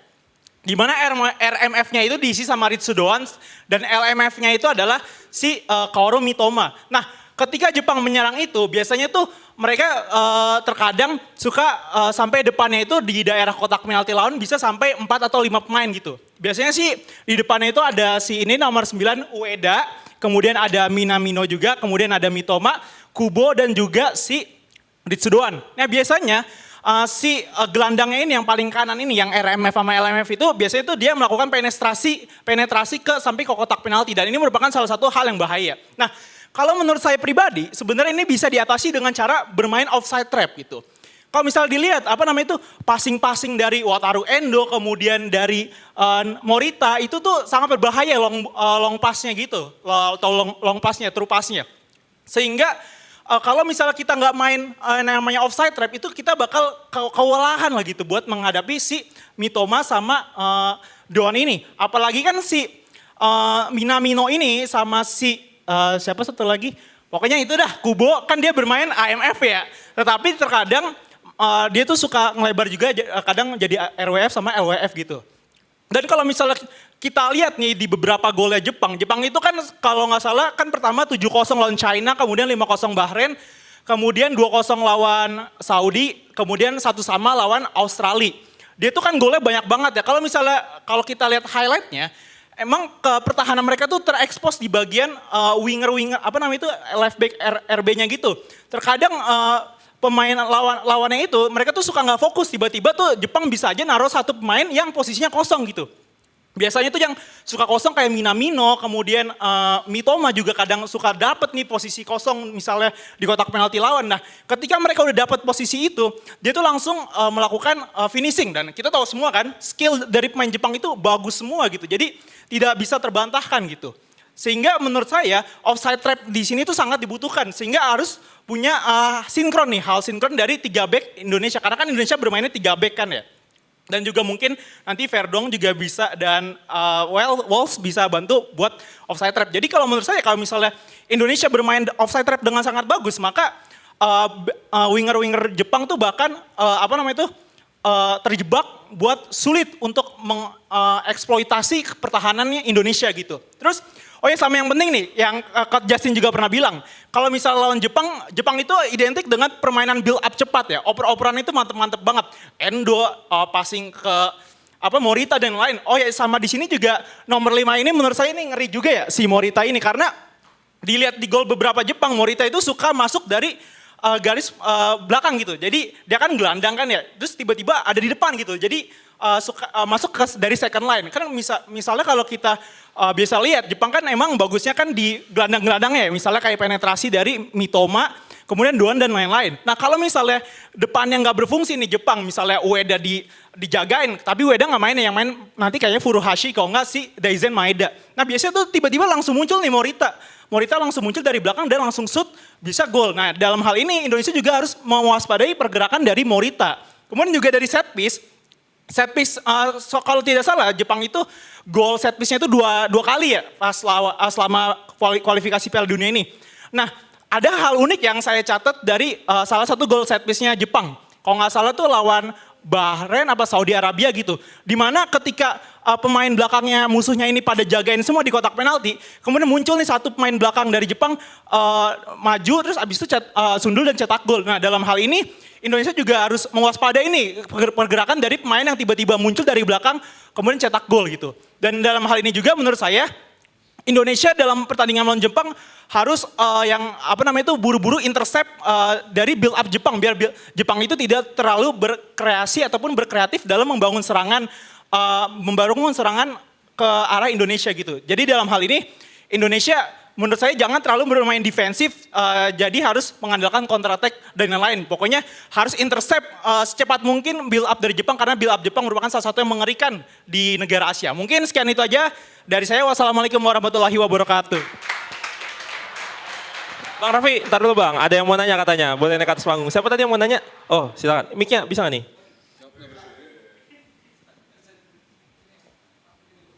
Cek. Oke, sebelumnya diperkenalkan dulu dari fakultas apa, silakan. Saya dari Fakultas Hukum, bukan. Oke, Raffi keren banget ya, lu selalu keren soal analisa. Tapi gue mau sedikit singgung soal offset trap ya. Karena kalau gue melihat dari Indonesia belum pernah bermain offset trap, itu pertama. Yang kedua, menurut gue melawan Jepang, kita tahu lawan Arab, lawan China, lawan tim manapun, Jepang pasti bakal dominasi pertandingan. Dan lu juga bilang tadi dia bakal taruh beberapa pemain dia di kotak penalti, bahkan bisa ada kombinasi antara entah itu Mitoma dan beberapa pemain tengah. Dan menurut gua kalau misalkan lu main offset trap, otomatis lu pasti akan main high line defense. Karena kalau misalkan Jepang kuasain bola, Indonesia pasti bakal mundur. Dan itu nggak bakal main offset trap menurut gua. Jadi dan kalaupun main, ya mau nggak mau Indonesia harus sedikit maju dan itu menurut gua beresiko. Dan menurut gua karena ini lawan Jepang dan jangan eksperimen lagi, menurut gue sebaiknya jangan main offset trap lah, maksudnya yang seperti biasa aja tapi mungkin lebih fokus, lebih compact, lebih komunikasinya harus lebih bagus. Menurut gue itu sih, karena offside trap menurut gue agak riskan juga gitu. Itu aja sih menurut gue. Oke, gimana? Mau menanggapi Mas Raffi? Oke, terima kasih Bang Akbar ya atas tanggapannya. Memang benar yang dikatakan Bang Akbar kalau misalnya kalau main offside trap berarti kan high defensive line ya. Apa namanya, pokoknya defensifnya maju ke depan semua ya. Tapi kalau misalnya kita lihat juga nih Bang, apa namanya, kalau dari lawan-lawan sebelumnya, Jepang emang itu kalau misal lawan yang nggak pakai offside trap, emang dia tuh benar-benar mengeksploitasi wingernya gitu. Nah mungkin salah satu contohnya tuh kalau nggak salah yang lawan, lupa deh, kalau nggak salah lawan China ya. Jadi memang kalau lawan Jepang ini tuh dibutuhkan konsentrasi yang sangat tinggi banget karena ini pokoknya pergerakan off the ball-nya pemain-pemain Jepang itu sangat bahaya banget, tiba-tiba ada di depan dan lain-lain. Bahkan kalau misalnya misalnya numpuk nih, apa namanya itu Jepang kurang kreasi, apa namanya, nggak bisa nih build up-nya gitu. Biasanya ada yang namanya long ball bakal biasanya tuh yang megang long ball biasanya Ryo Hatate atau Wataru Endo tuh biasanya tuh langsung to the point, maksudnya langsung nyampe ke pemainnya. Nah mungkin yang dikatakan Bang Akbar benar juga, tetapi kalau menurut saya tetap perlu sih Bang Akbar, walaupun kan offside trap itu kan kalau menurut saya pribadi ya itu biasanya nggak harus apa namanya itu yang nyerang mulu ya, biasa kan main defense gitu biasanya kan bisa suka kena offside trap ya. Misalnya biasa saya suka kan saya fans Liverpool ya, biasa suka nonton Liverpool nih, Liverpool lawan tim yang low block nih. Liverpool biasanya juga suka ini juga Bang, apa namanya itu kena offside gitu. Jadi pemain belakangnya misalnya kayak contoh kalau nggak salah lawan Nottingham Forest atau lawan apa, pokoknya emang pemain belakang itu pinter buat apa namanya itu jebak main Liverpool itu. Jadi dalam hal ini mungkin menurut saya pemain Indonesia itu walaupun nggak main high defensive line atau nggak main terlalu terbuka dan lain-lain, main bertahan, tetapi memang memang harus masang offside trap karena kan kalau misalnya ngelawan tim yang wingernya kenceng-kenceng itu, kalau misalnya nggak main offside trap itu menurut saya rada bunuh diri ya, karena mereka bakal lebih berkreasi dan lebih lebih bahaya lah gitu. Intinya gitu lah pokoknya. Gimana Bang Akbar? Oke, mungkin itu aja. Thank you Raffi, thank you juga Akbar atas tanggapannya. Kalau yang tanggapan ini nggak ada yang panas kayak waktu itu kan ya? Yang tahu-tahu aja. Oke kita lanjut, ini tadi sudah banyak banget nama yang maju, absen sudah semakin menipis. Dan kali ini juga ada salah satu nama yang gue kayaknya baru ngelihat hari ini, tapi kalau salah mohon dikoreksi ya. Salah satu dari teman-teman kita yang duduk di sini, siapakah dia? Ya, jeng, asik. Orangnya ini doang, siapakah dia? Oke, boleh tepuk tangan buat Bang Zikri Hakim.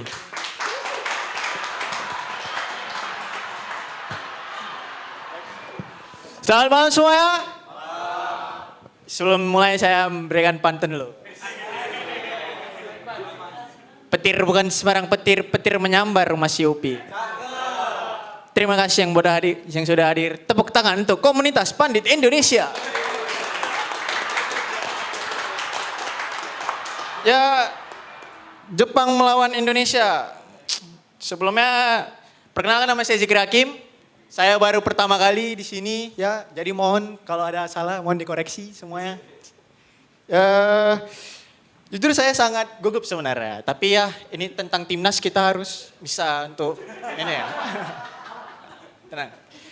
Baik, langsung saya teman-teman semua, pembahasan hari ini kita akan membahas Indonesia di mana melawan Jepang. Kita sudah tahu timnas siapa yang akan kita hadapi, timnas yang banyak pemain-pemain bintang top Eropa, teman-teman semua. Berisikan dengan pemain-pemain kelas Eropa tentunya merupakan rintangan yang berat ya bagi timnas Indonesia dan juga Sintayong, teman-teman semua. Kita lihat sepanjang kualifikasi, Jepang berjalan dengan sangat mulus. Mereka belum terkalahkan di grup yang kita bilang grup neraka ya. Dengan mengoleksi 10 poin dari 4 pertandingan, dengan 3 kemenangan, 1 seri dan 0 kekalahan. Dan besok mereka akan menghadapi timnas Indonesia. Boleh tepuk tangan dulu semuanya. Melihat dari segi kualitas memang kita kalah di atas kertas. Mereka mempunyai pemain top seperti Mario Ojawa, bukan. Salah ya. Ya, mungkin kayak Kubo ya, Messi-nya Jepang, dan juga Kaoru Mitoma ya, si sarjana dribble ya. Dan juga Takumi Minamino, Wataru Endo dan lain-lain. Mungkin dari segi individu pemain-pemain ini cukup baik. mereka juga bermain reguler di klubnya masing-masing. Mungkin pengalaman dan juga taktik mereka sangat diunggulkan dari kita ya, Indonesia. Tapi melihat perkembangan timnas kita secara signifikan, di bawah asuhan Sintayong bukan tidak mungkin timnas kita bisa menahan imbang atau melawan timnas Jepang. Ya, kalau bisa menahan imbang ataupun menang di kandang kita sendiri, itu merupakan poin plus bagi Sintayong dan juga para pemainnya saat ini. Apalagi dengan dinaturalisasi Kevin Dix, itu merupakan suatu poin plus di lini belakang. Ya. Semoga dengan datangnya Kevin Dix ini bisa menghadapi gempuran serangannya Jepang ya teman-teman semua. Yang patut diwaspadai pada pertandingan besok dari sisi kanan defense kita itu si sarjana dribble yang berkarir di Premier League Kaoru Mitoma. Ya kita tahulah kualitas dari pemain ini, dia mempunyai dribble dan speed yang bagus. Mungkin STY bisa menurunkan Kevin Dix sebagai starter untuk mengunci si Mitoma. Apalagi si Kevin Dix ini kan pengalaman dan jam terbangnya tinggi ya di Eropa. Dia juga main reguler bersama FC Copenhagen dan juga Champions League. Dia juga bertemu beberapa pemain top lainnya kayak Haaland, De Bruyne dan lain-lain ya. Dan juga Bruno Fernandes ya. MU, dia juga mulangi MU di kandang sendiri dan gue juga fans MU teman-teman semua. Jujur aja, gue sangat sakit hati melihat comebacknya Copenhagen di Old Trafford itu sangat sakit hati teman-teman semua. Nah tentunya itu merupakan suatu masalah, bukan suatu masalah bagi seorang Dix yang akan menghadapi si sarjana dribble ini. Gue harap di match kali ini STY tidak perlu banyak bereksperimen ya. Berkaca dari match-match sebelumnya STY ini kan banyak eksperimen ya. Di mana dia memasukkan Asnawi dan juga Nathan. Kalau Nathan masih bagus di match kemarin, tapi gue melihat dari sisi Asnawi, dari sisi kanan kemarin pas melawan Cina, tampak pemain ini belum siap sama sekali. Apalagi dia dijadikan kapten oleh Sintayong. Nah, itu merupakan suatu beban yang besar, teman-teman semua. Bagi pemain kita, pemain lokal, apalagi ini kualifikasi Piala Dunia gitu. Berhadapan dengan Cina yang tadinya kita bisa merebut poin, 3 poin, malah kita kalah. Dan itu ya kalau bisa dibilang sangat memalukan ya. Karena bisa jadi perjudian atau apalah ya itu ya. Ya mungkin kalau dari gue STY itu nggak perlulah berbanyak eksperimen di match ini karena kita butuh menang ya. Kalau bisa menang lawan Jepang, alhamdulillah kita dapat 3 poin dan kalau seri ya kita syukurilah 1 poin ya. Ya gue harap ini aja teman-teman semua dari saya. Sebelumnya saya minta maaf kalau ada kata-kata yang salah atau apa mohon dikoreksi. Saya Zikri Hakim, pamit undur diri teman-teman.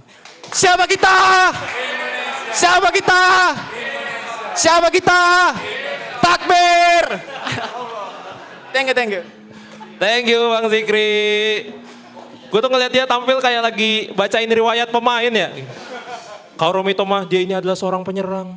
Dia ini adalah seorang kayak mau kelulusan tuh Bang tadi. Oke kita lanjut. Ini udah tersisa sedikit banget nih, jadi jangan meninggalkan ini ya. Takut nanti gue panggil. Orang udah tinggal dikit Yos. Udah tinggal dikit, jadi mau diselesain langsung. Masih kuat kan nahan lapar? Luar biasa. Saya suka semangat Anda fans Chelsea. Mantap. Oke, yang selanjutnya ini dia. Kita panggilkan adalah varian dari bapak ini karena namanya sama. Kebetulan sekali memang dia. Emang insting Bang namanya kalau udah ini tuh nyaut-nyaut dia ya gitulah pokoknya lah. Bingung gue mau ngomong apaan. Oke, boleh tepuk tangan buat Joshua.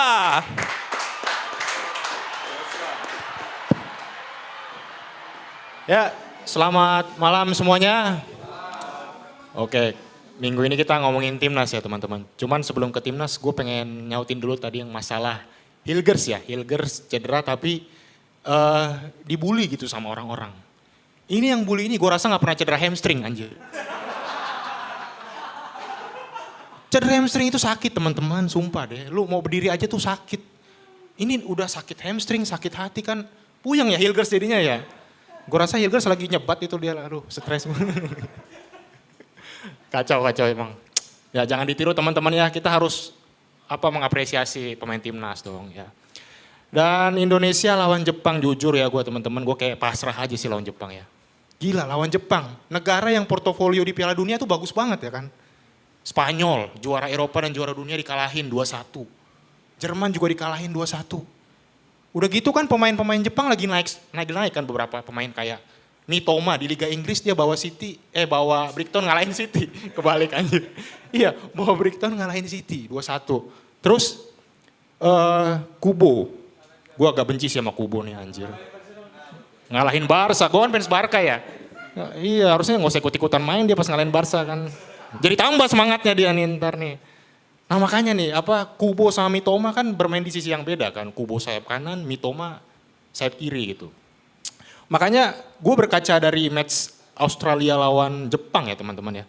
Itu Australia tuh memang dia pakai formasi 3-4-3. Itu formasi awalnya, defaultnya. Cuma formasi mikro taktik atau transisi bertahannya, anjay. Ini bahasa pandit nih bro.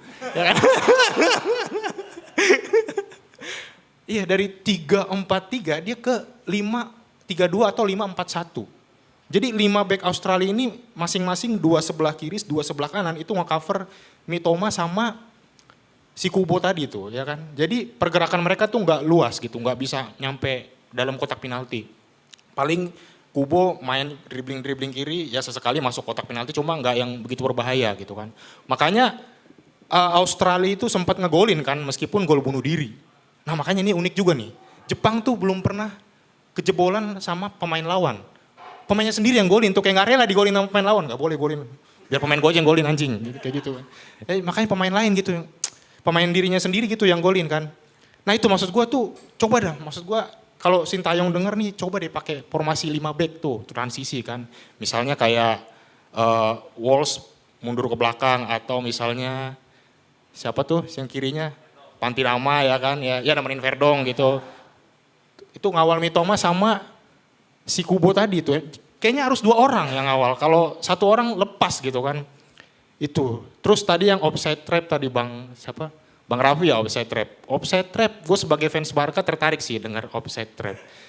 Cuma gini Bang, offside trap itu taruhannya gede. Lu kalau nggak ngegolin banyak, lu kejebolan banyak. Karena lu kan main garis pertahanan tinggi kan.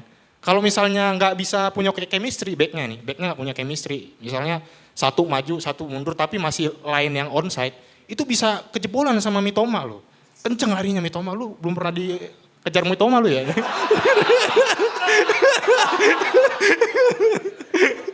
Kenceng Mitoma larinya Bang, jadi agak tricky Bang nih.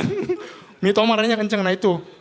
Tadi itu Mitoma kan, terus bisa aja lu pakai offside trap kalau kayak Barca kan dia punya pemain Lamine Yamal yang bisa sprint kencang sama Raphinha kan. Itu bisa, tapi kan Indonesia maaf aja nih gue belum ketemu gitu. Pemain yang punya speednya sekencang si Raphinha dan Lamine Yamal gitu kan. Nah mudah-mudahan ada nih ntar pas lawan Jepang ya kan, amin kan. Nah itu tadi offside trap Bang, jadi gue masih ragu-ragu sih kalau offside trap. Mungkin segitu aja dari gue ya, terima kasih teman-teman. Thank you fans Barca, luar biasa memang. Kita kalau dengar Bang Yosua yang ini maju, terbahak-bahak, terpingkal-pingkal, terguling-guling kita memang. Ngakak kocak loh, udah cocok jadi admin grup FB Jokes bapak-bapak lo kayaknya emang. Yang lanjut nih, kita tinggal punya 2 nama. 2 nama yang satu ini gue lupa, oh ya gue yang namanya. Yang satu ini gue gak tahu nih apa gue belum pernah ketemu sebelumnya atau belum gue lupa. Tapi nanti mohon maaf ya kalau gue lupa ya. Boleh tepuk tangan buat Diki, ada yang namanya Diki? Oh Abang Diki, silakan Bang Diki. Ya, selamat malam KPI. Kenalin gue Diki. Bener ya gue baru debut hari ini.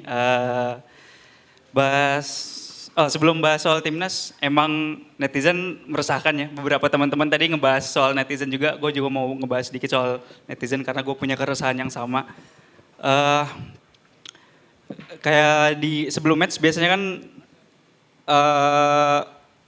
banyak yang prediksi starting 11 ya. Dan itu beda-beda lah versi orang-orang. Dan salah satunya misalnya kemarin ada yang netizen yang prediksi Rizky Ridho yang main. Tapi komentar balasannya itu banyak yang gak terima. Sebenarnya gak masalah sih kalau beda pendapat. Cuman kalau misalnya ada argumen yang jelas kayak misalnya menurut gua Ridho jangan dulu deh. Mending Max Hillers atau siapa yang punya pengalaman lebih baik. Itu it's okay gitu. Cuman gue lihat balasan komennya itu netizen komennya malah nyerang Rizky Ridho. Alasannya apa? Karena Rizky Ridho main di Liga 1. Jadi kayak ada istilah Ligue 1 ya. Jadi pemain Ligue 1 kok dibandingin sama pemain Serie A, pemain Liga Belanda. Terus ada julukan baru lagi buat Rizky Ridho, L nggak mau abroad. Itu banyak-banyak julukan L nggak mau abroad. Terus dan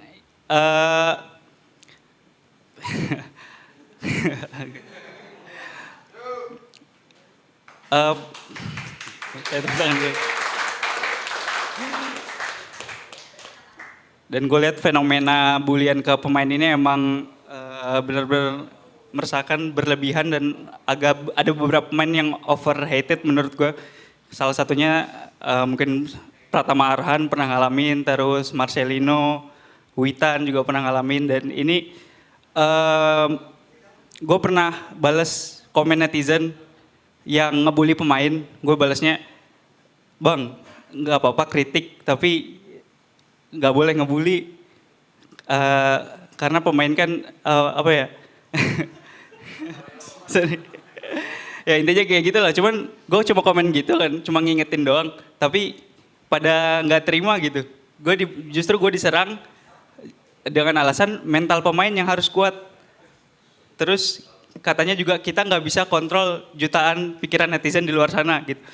Poin pertama mungkin soal mental pemain harus kuat, gue setuju ya. Cuman kan tetap bullying, hujatan itu nggak bisa dibenarkan. Terus poin kedua, kita nggak bisa kontrol jutaan netizen di luar sana. Sebenarnya menurut gue bisa sih, karena bulian kayak misalnya netizen yang manggil Ridho L nggak mau abroad, terus Pratama Arhan juga yang dikasih julukan L lempar lembing, L sablon, itu mereka ngikut dari media gitu. Mereka dapat pengaruh dari media. Jadi kalau misalnya media ini bisa mempengaruhi netizen buat ngebully pemain, harusnya media juga bisa kasih edukasi ke netizen buat gimana caranya support, gimana caranya kritik pemain dengan cara yang baik dan benar gitu. Terus mungkin bahas soal timnas lawan Jepang, gue setuju sama Bang Akbar tadi ya yang bilang nggak usah terlalu banyak eksperimen, main kayak biasa aja. Karena menurut gue masalah di timnas itu bukan skema permainan. Main kayak biasa aja, defense counter udah paling bener kayaknya. Karena defense kita solid. Terus beberapa kali juga kita bisa dapat peluang dari counter itu, walaupun tadi yang dibilang Mas Iqbal juga bener tuh. Beberapa kali peluang counter yang harusnya bisa jadi peluang malah terbuang karena nggak bisa jadi dimanfaatin gitu. Karena itu kan masalahnya sebenarnya di eksekusi. Eksekusi ini kan tergantung bagaimana pemainnya nanti yang di lapangan nerapinya. Itu juga tergantung STE juga sih, mau masang siapa pemainnya. Nah,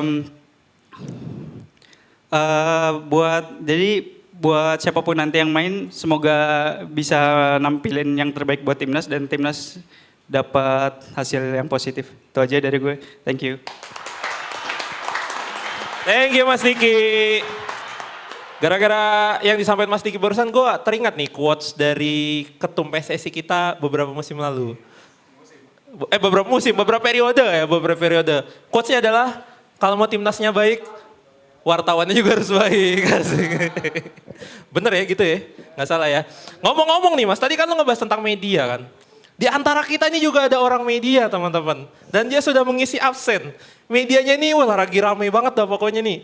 Ini orang yang satu ini juga kabarnya kalau naik nih bisa bikin kita ngakak kocak, guling-guling terbahak-bahak.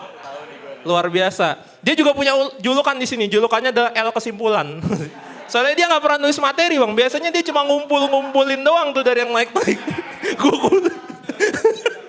Gue kulitin lu sebelum naik. Oke ini dia, gue sebut nih boleh nih media lu. Asik boleh. Ini dia teman kita dari Nalar TV, boleh tepuk tangan buat Rehan. Oke, assalamualaikum warahmatullahi wabarakatuh. Rame banget ya nih, full house nih. Tepuk tangan buat KPI dulu. Keren nih. Kayaknya pertama kalinya seramai ini ya Bang Rijal ya. Gila keren. Udah gitu banyak yang mesen kan. Biasanya ramenya doang tapi nggak ada gelasnya. Ini ngomongin timnas ya. Sekalinya ngomongin timnas, gak ngomongin bola Eropa, MU lagi menang mulu. Ya kan? Giliran MU kalah mulu, gue di sini mulu. Apes lagi. Kacau. Tapi gimana nih Bang Joshua? Wahyu Pras nggak dipanggil Bang Joshua. Oh bagus, semoga Wahyu Pras bisa jadi pemain penting ya di AFF ya. Amin. Cedera.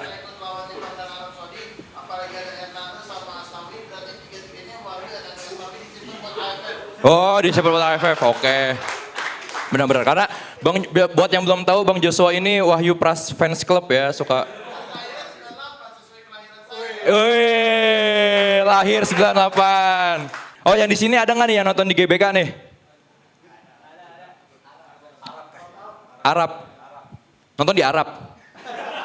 Hah? Oh, umroh. Bercanda. Tapi pemain timnas ya, oh ini agak serius sekarang ya. Pemain timnas kita tuh sekarang nggak boleh salah di mata netizen ya. Kemarin nih, Shane Patinama blunder, abis. Asnawi mainnya kurang bagus, abis. Gue lihat lagi nih, banyak listnya. Oh. Terus sekarang Hilgers nggak boleh cedera. Tadi siapa bang? Aduh lupa, sorry bang. Joshua bilang belum pernah pada cedera hamstring. Iya emang sakit itu kan. Hilgers juga sekarang nggak boleh cedera. Orang cedera dikit dikata-katain. Timnya dikata-katain. Bahkan Twente dibilang di-banned ke UEFA. Ya Allah. Kuat bener power lu. Mau banned Twente. Ya kan? Nah, balik lagi ke jokes. Strategi kita lawan Jepang. Kita harus sering-sering masuk ke kotak penalti. Kenapa? Kalau kita masuk Hokben, pemain Jepangnya pada irasaimase. Waduh, itu dia jokes. Nah, judul KPI malam ini gue juga suka banget nih. Jepang serius banget. Nah, kita review lagi ya. Lihat nih pemain-pemainnya. Yang senyum cuma satu. Ya kan? Ini juga top skor. Senyum kenapa? Karena dia tahu bakal golin. Lihat yang lain. Ini apa ya? Setengah senyum, mungkin belum siap ya. Ini serius. Ini bahkan mirip Yuno. Maksudnya ini semua serius banget. Datang hari Senin berenam, latihan hujan-hujanan, serius banget Jepang. Lihat timnas kita, El Nyengir. Lopi Verdong, senyum juga. Ini emang senyum terus. Ini ganteng, ini juga ganteng. Jadi banyak banget pemain kita yang emang parasnya itu emang nggak bisa serem gitu mungkin ya. Tapi kalau lihat Jepang tuh emang serius-serius banget ya. Mungkin memang udah dalam hatinya itu kalau lihat sesuatu itu harus serius gitu. Mungkin itu juga yang bikin Jepang ini serius-serius banget. Dan sekarang udah full tim ya. Udah lengkap dan serem-serem banget ya. Dan ternyata gue baru tahu ya kalau Ritsu Doan itu mainnya di sayap kanan ya. Lebih ke kayak RWB tapi setengah-setengah RWB. Tapi gue yakin besok lawan timnas di GBK, Ritsu Doan itu akan jadi mendoan. Wih, nyambung ya. Karena di GBK juga banyak mendoan kalau yang belum kalau belum yang pada tahu enak-enak tuh ngantri terus ya. Nah, bahkan tadi banyak yang bilang di sini ya bagus kalau kita bisa seri sama Jepang. Kita ya kalau menang bagus, kalau ya jangan pesimis dulu guys, ya kan? Pemain kita juga semuanya Justin Hapner diwawancara, Martin Paes diwawancara. Ya Martin Paes ngomong, ya pemain Jepang bagus tapi gue pernah ngadapin Messi. Pemain kita aja kayak gitu kan. Ya Messi cuy, ini doang mah. Ya kan? Jadinya kita juga sebagai pendukung timnas harus optimis gitu. Jangan pesimis duluan karena pemain-pemain kita juga optimis. Dan kalau masuk ke lapangan itu targetnya bener kata Coach Justin, masuk ke lapangan targetnya tuh 3 poin. Gak boleh, gue mau seri aja gue kalau gak kebantai udah bagus. Itu tuh mentalitas yang buruk gitu. Dan pemain-pemain kita udah menunjukkan kalau kita tuh bisa fight lawan Jepang gitu. Jadi kita sebagai supporter juga harus optimis gitu. Tepuk tangan dulu buat supporter timnas Indonesia gitu. Dan kalau kita menang lawan timnas ini pasti akan jadi menang lawan timnas Jepang, belum selesai.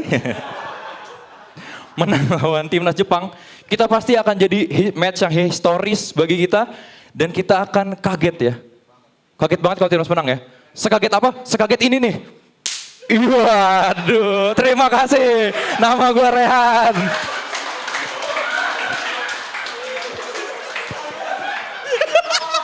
Lu beresin itu. Bawa petasan banting lo keluar takbiran apa gimana lo? Aneh banget nih. Ini masih ada kerikilnya ini. Ya teman-teman, sekedar informasi penampilan barusan itu sudah menjadi penampilan terakhir dari teman-teman yang mengisi absen di hari ini. Boleh tepuk tangan dulu. Dan ya kayak biasa kalau tadi teman-teman pandit-pandit yang pandit reserve ini udah naik, sekarang ini seperti biasa kita akan ditutup dengan pandit yang beneran. Yang teman-teman ini kalau mau ketemu ini susah banget dah pokoknya. Jadwalnya sulit banget kalau kata Bang Rizal. Ini sebuah kesempatan berharga nih bisa langsung dikoreksi sama beliau. Asik. The one and only, boleh teman-teman buat Om Sabto Aryo.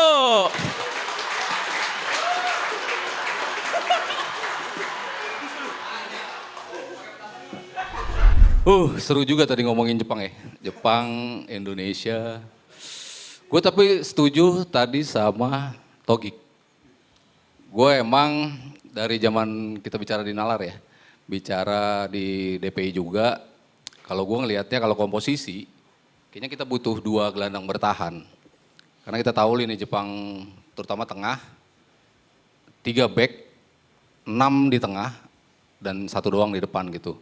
Nah 6-nya tuh ya udah kemana-mana lah tuh semua ngambil tengah gitu. Sementara siapapun yang dipasangin sama Tom Hai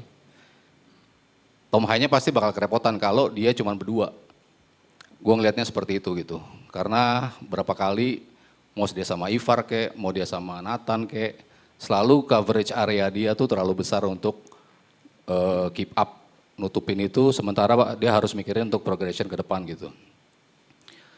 Makanya komposisinya 3, 4, 1 si Hai, depannya 2 aja. Ragnar sama, gue sih tetap milih strike ya. Ya nggak Jal? Lo kemarin ragu lo.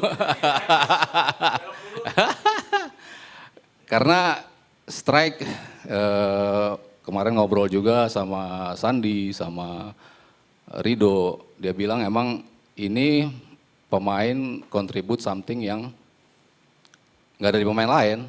Pemain lain tuh nggak bisa punya cara untuk bisa narik back, cara untuk bisa ngebukain ruang teman-temannya. Menjadi defender pertama untuk turun ke bawah. Itu siapapun yang dipasang di situ, mau Marcelino kek, mau trio depan kita kek, Dimas Derajat, Ramadan, Hoki, berapa kali dicoba, mereka nggak punya kemampuan untuk itu gitu. Untuk terakhir finishing mungkin kalau udah kepepet mungkin bisa gitu. Cuman kalau untuk start, untuk bisa ngebuat involve dalam setiap permainan, kita tetap butuh Rafael Strike untuk jadi starter gitu. Dan kalau gue suruh pilih lini belakang, tadinya gue mungkin kalau ada Hilgers, gue mungkin Hilgers di kanan gitu. Cuman ketika nggak ada dia, gue pilih Itses, di kirinya Hapner, di kanannya Rizky Ridho.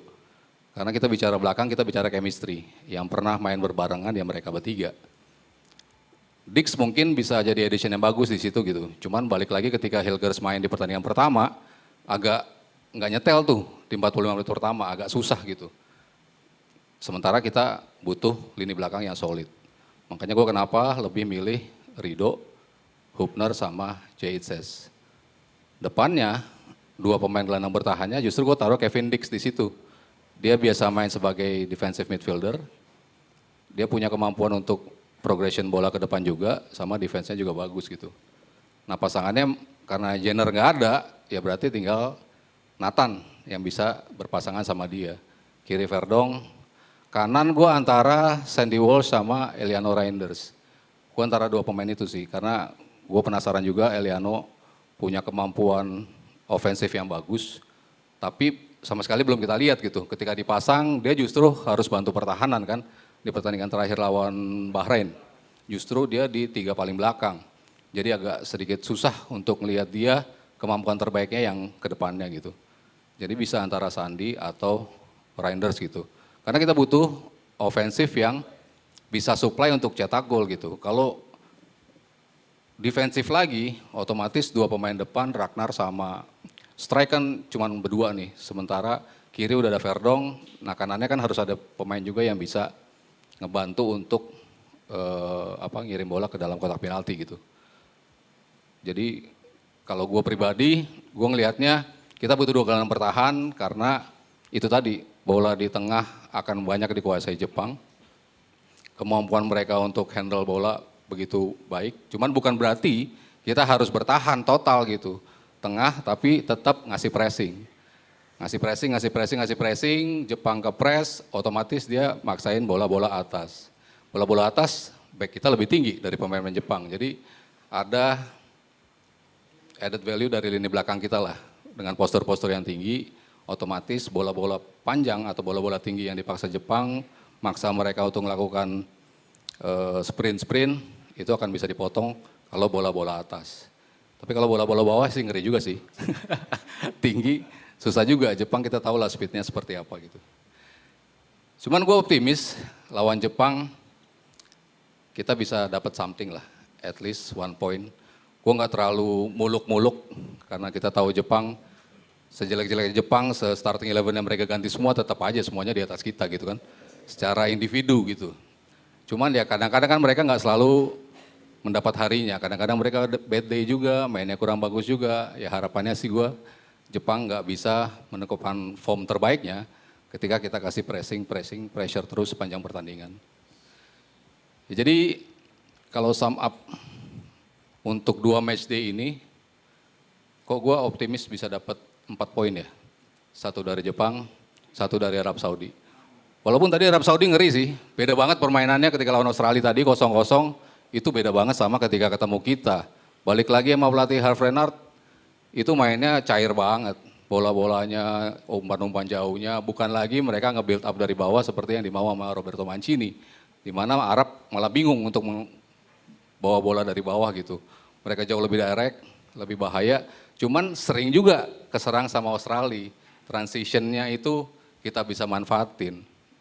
Jadi gue kalau ngelihat, ya mau nggak mau, Pak Rektor udah bilang posisi 4 itu adalah target yang harus dipenuhi. Nggak ada enggak gitu untuk target posisi 4. Ya pasti dari 2 pertandingan ini kita harus dapat at least 3 poin gitu. Nah gue ngelihatnya 3 pertandingan home, Arab Saudi, Bahrain, dan juga China. Insya Allah kita bisa ambil ya. Oke, segitu dulu deh dari gue. Cukup kan? Cukup. Terima kasih banyak Om Sabto Aryo. Ya buat yang belum ngeh lagi nih, Om Sabto Aryo biasa siaran di video juga ya. Video di pertandingan Liga Champions, bener kan ya? Liga Champions, Europa League. Dan tadi bisa dengar sendiri kan teman-teman dia bilangnya, gue kemarin ngobrol sama Sandi, sama Rido. Makanya nanti setelah acara ini selesai, ya ketularan Rehan nih sebelahnya nih. Makanya nanti teman-teman setelah selesai ini jangan langsung pulang, boleh lah ngobrol-ngobrol sama beliau ya kan. Biar nanti dia bisa cerita ke Sandi sama Rido, gue kemarin ngobrol sama Togik. Gitu-gitu ya. Oke, ini kita ada, sebelum menutup ya Bang ya, ini kita ada 3 jersey nih di sini. Gue udah menyiapkan 3 pertanyaan. Tapi karena tadi gue udah bilang ke Bang Rizal kan ada yang mau gue apresiasi buat teman-teman yang maju. Jadi 2 pertanyaan boleh dijawab sama siapapun. Pertanyaan terakhir nanti cuma boleh dijawab sama yang baru pertama kali maju hari ini. Yoi. Oke, teman-teman siapkan handphone kalian, boleh browsing. Cepet-cepetan ini ya, ada 3 pertanyaan untuk 3 jersey. 2 size reguler segua, 1 lagi yang agak big size. Jadi untuk teman-teman yang berbadan kurang lebih 6XL, oh enggak ya, enggak ada. Pokoknya yang berbadan size-nya lumayan gede, punya kans peluang di sini. Oke, siap-siap. Jersinya kayak yang gue pakai, jersey dari 12 Apparel, yoi. Semuanya boleh menjawab. Oke, pertanyaan pertama, siap-siap nih. Yang pertama, Calvin Verdong saat ini sudah memiliki sekitar 12 caps musim ini bersama NEC Nijmegen, anjay, di Eredivisie. Sementara bersama timnas kurang lebih sudah 5 caps penampilannya. Pertanyaannya, siapakah nama rekan setim Verdong yang ikut ke Jakarta? Aduh, masih Ismail duluan. Oke, masih Ismail, boleh maju ke depan. Iya, betul sekali. Yoi, nanti aja nanti. Nanti penyerahannya terakhir bareng Marizal. Oke, jersey pertama sudah terjawab. Pertanyaan kedua, perhatikan ya. Jepang dan Indonesia masing-masing membawa 27 pemain untuk mengarungi pertandingan lanjutan kualifikasi ronde ketiga Piala Dunia 2026. Banyak nama besar yang dibawa Jepang ke Indonesia. Pertanyaannya, ada berapa jumlah pemain Indonesia dan Jepang yang saat ini berada di belakang saya? Oke, Yosua duluan. Boleh mikir dulu. Berapa Yos? Berapa Yos? Total, coba download dulu pemain.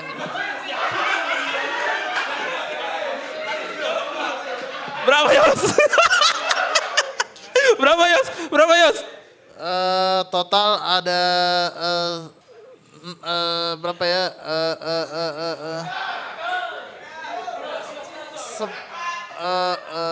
Berapa? 8 pemain. Salah! Taruh ulang nih, angkat tangannya siap ya. 1, 2, 3. Ah itu duluan tuh, duluan abang ke meja. Betul.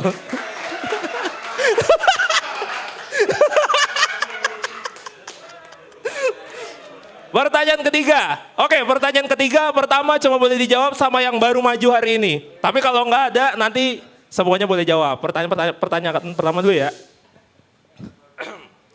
Oke, pertanyaannya. Erspo selaku aparel timnas Indonesia menyiapkan 3 grade jersey untuk dijual ke publik. Dan para pecinta sepak bola nasional bisa membeli berbagai macam varian yang terdiri dari player issue, replika, dan supporter version. Pertanyaannya, sebutkan 3 brand yang pernah menjadi aparel timnas sebelum Erspo. Ntar dulu, yang mana bang? Yang mana? Mana? Ini. Oke, apa aja bang? Mills, Nike, sama Adidas. Oh 3 terdekat. Nike, Li-Ning, Mills. Betul kah teman-teman? Betul, oke, thank you. Thank you, yang terakhir Bang Rizal boleh langsung menutup dulu sebelum nanti kita penyerahan hadiah, silakan Bang Rizal.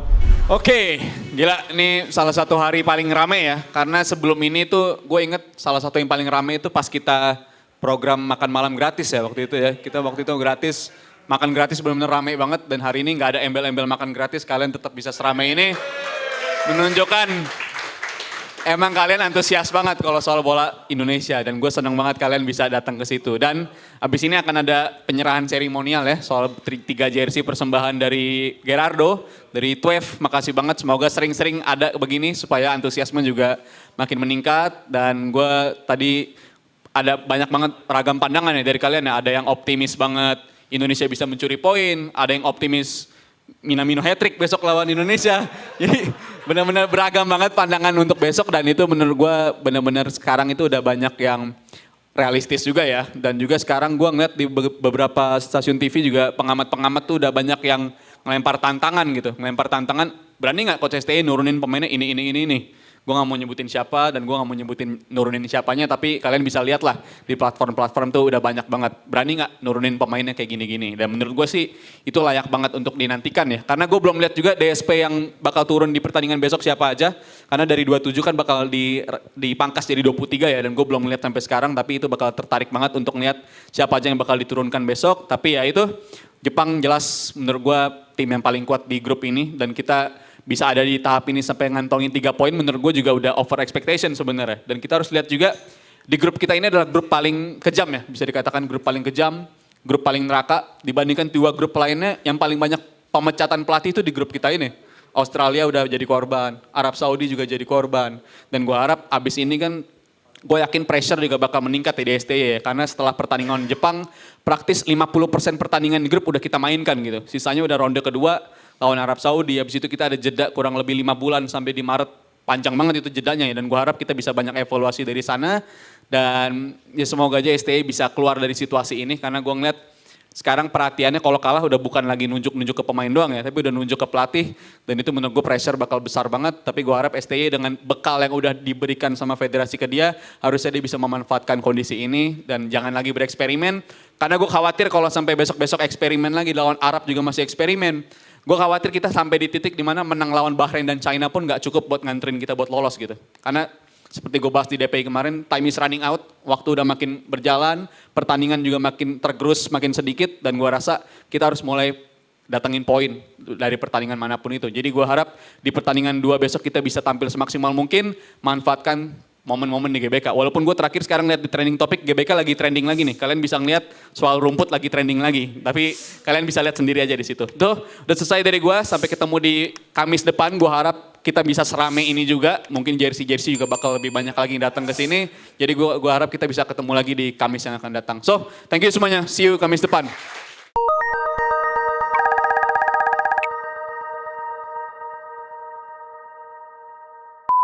Foto dulu tadi 3 yang menang. 3 menang.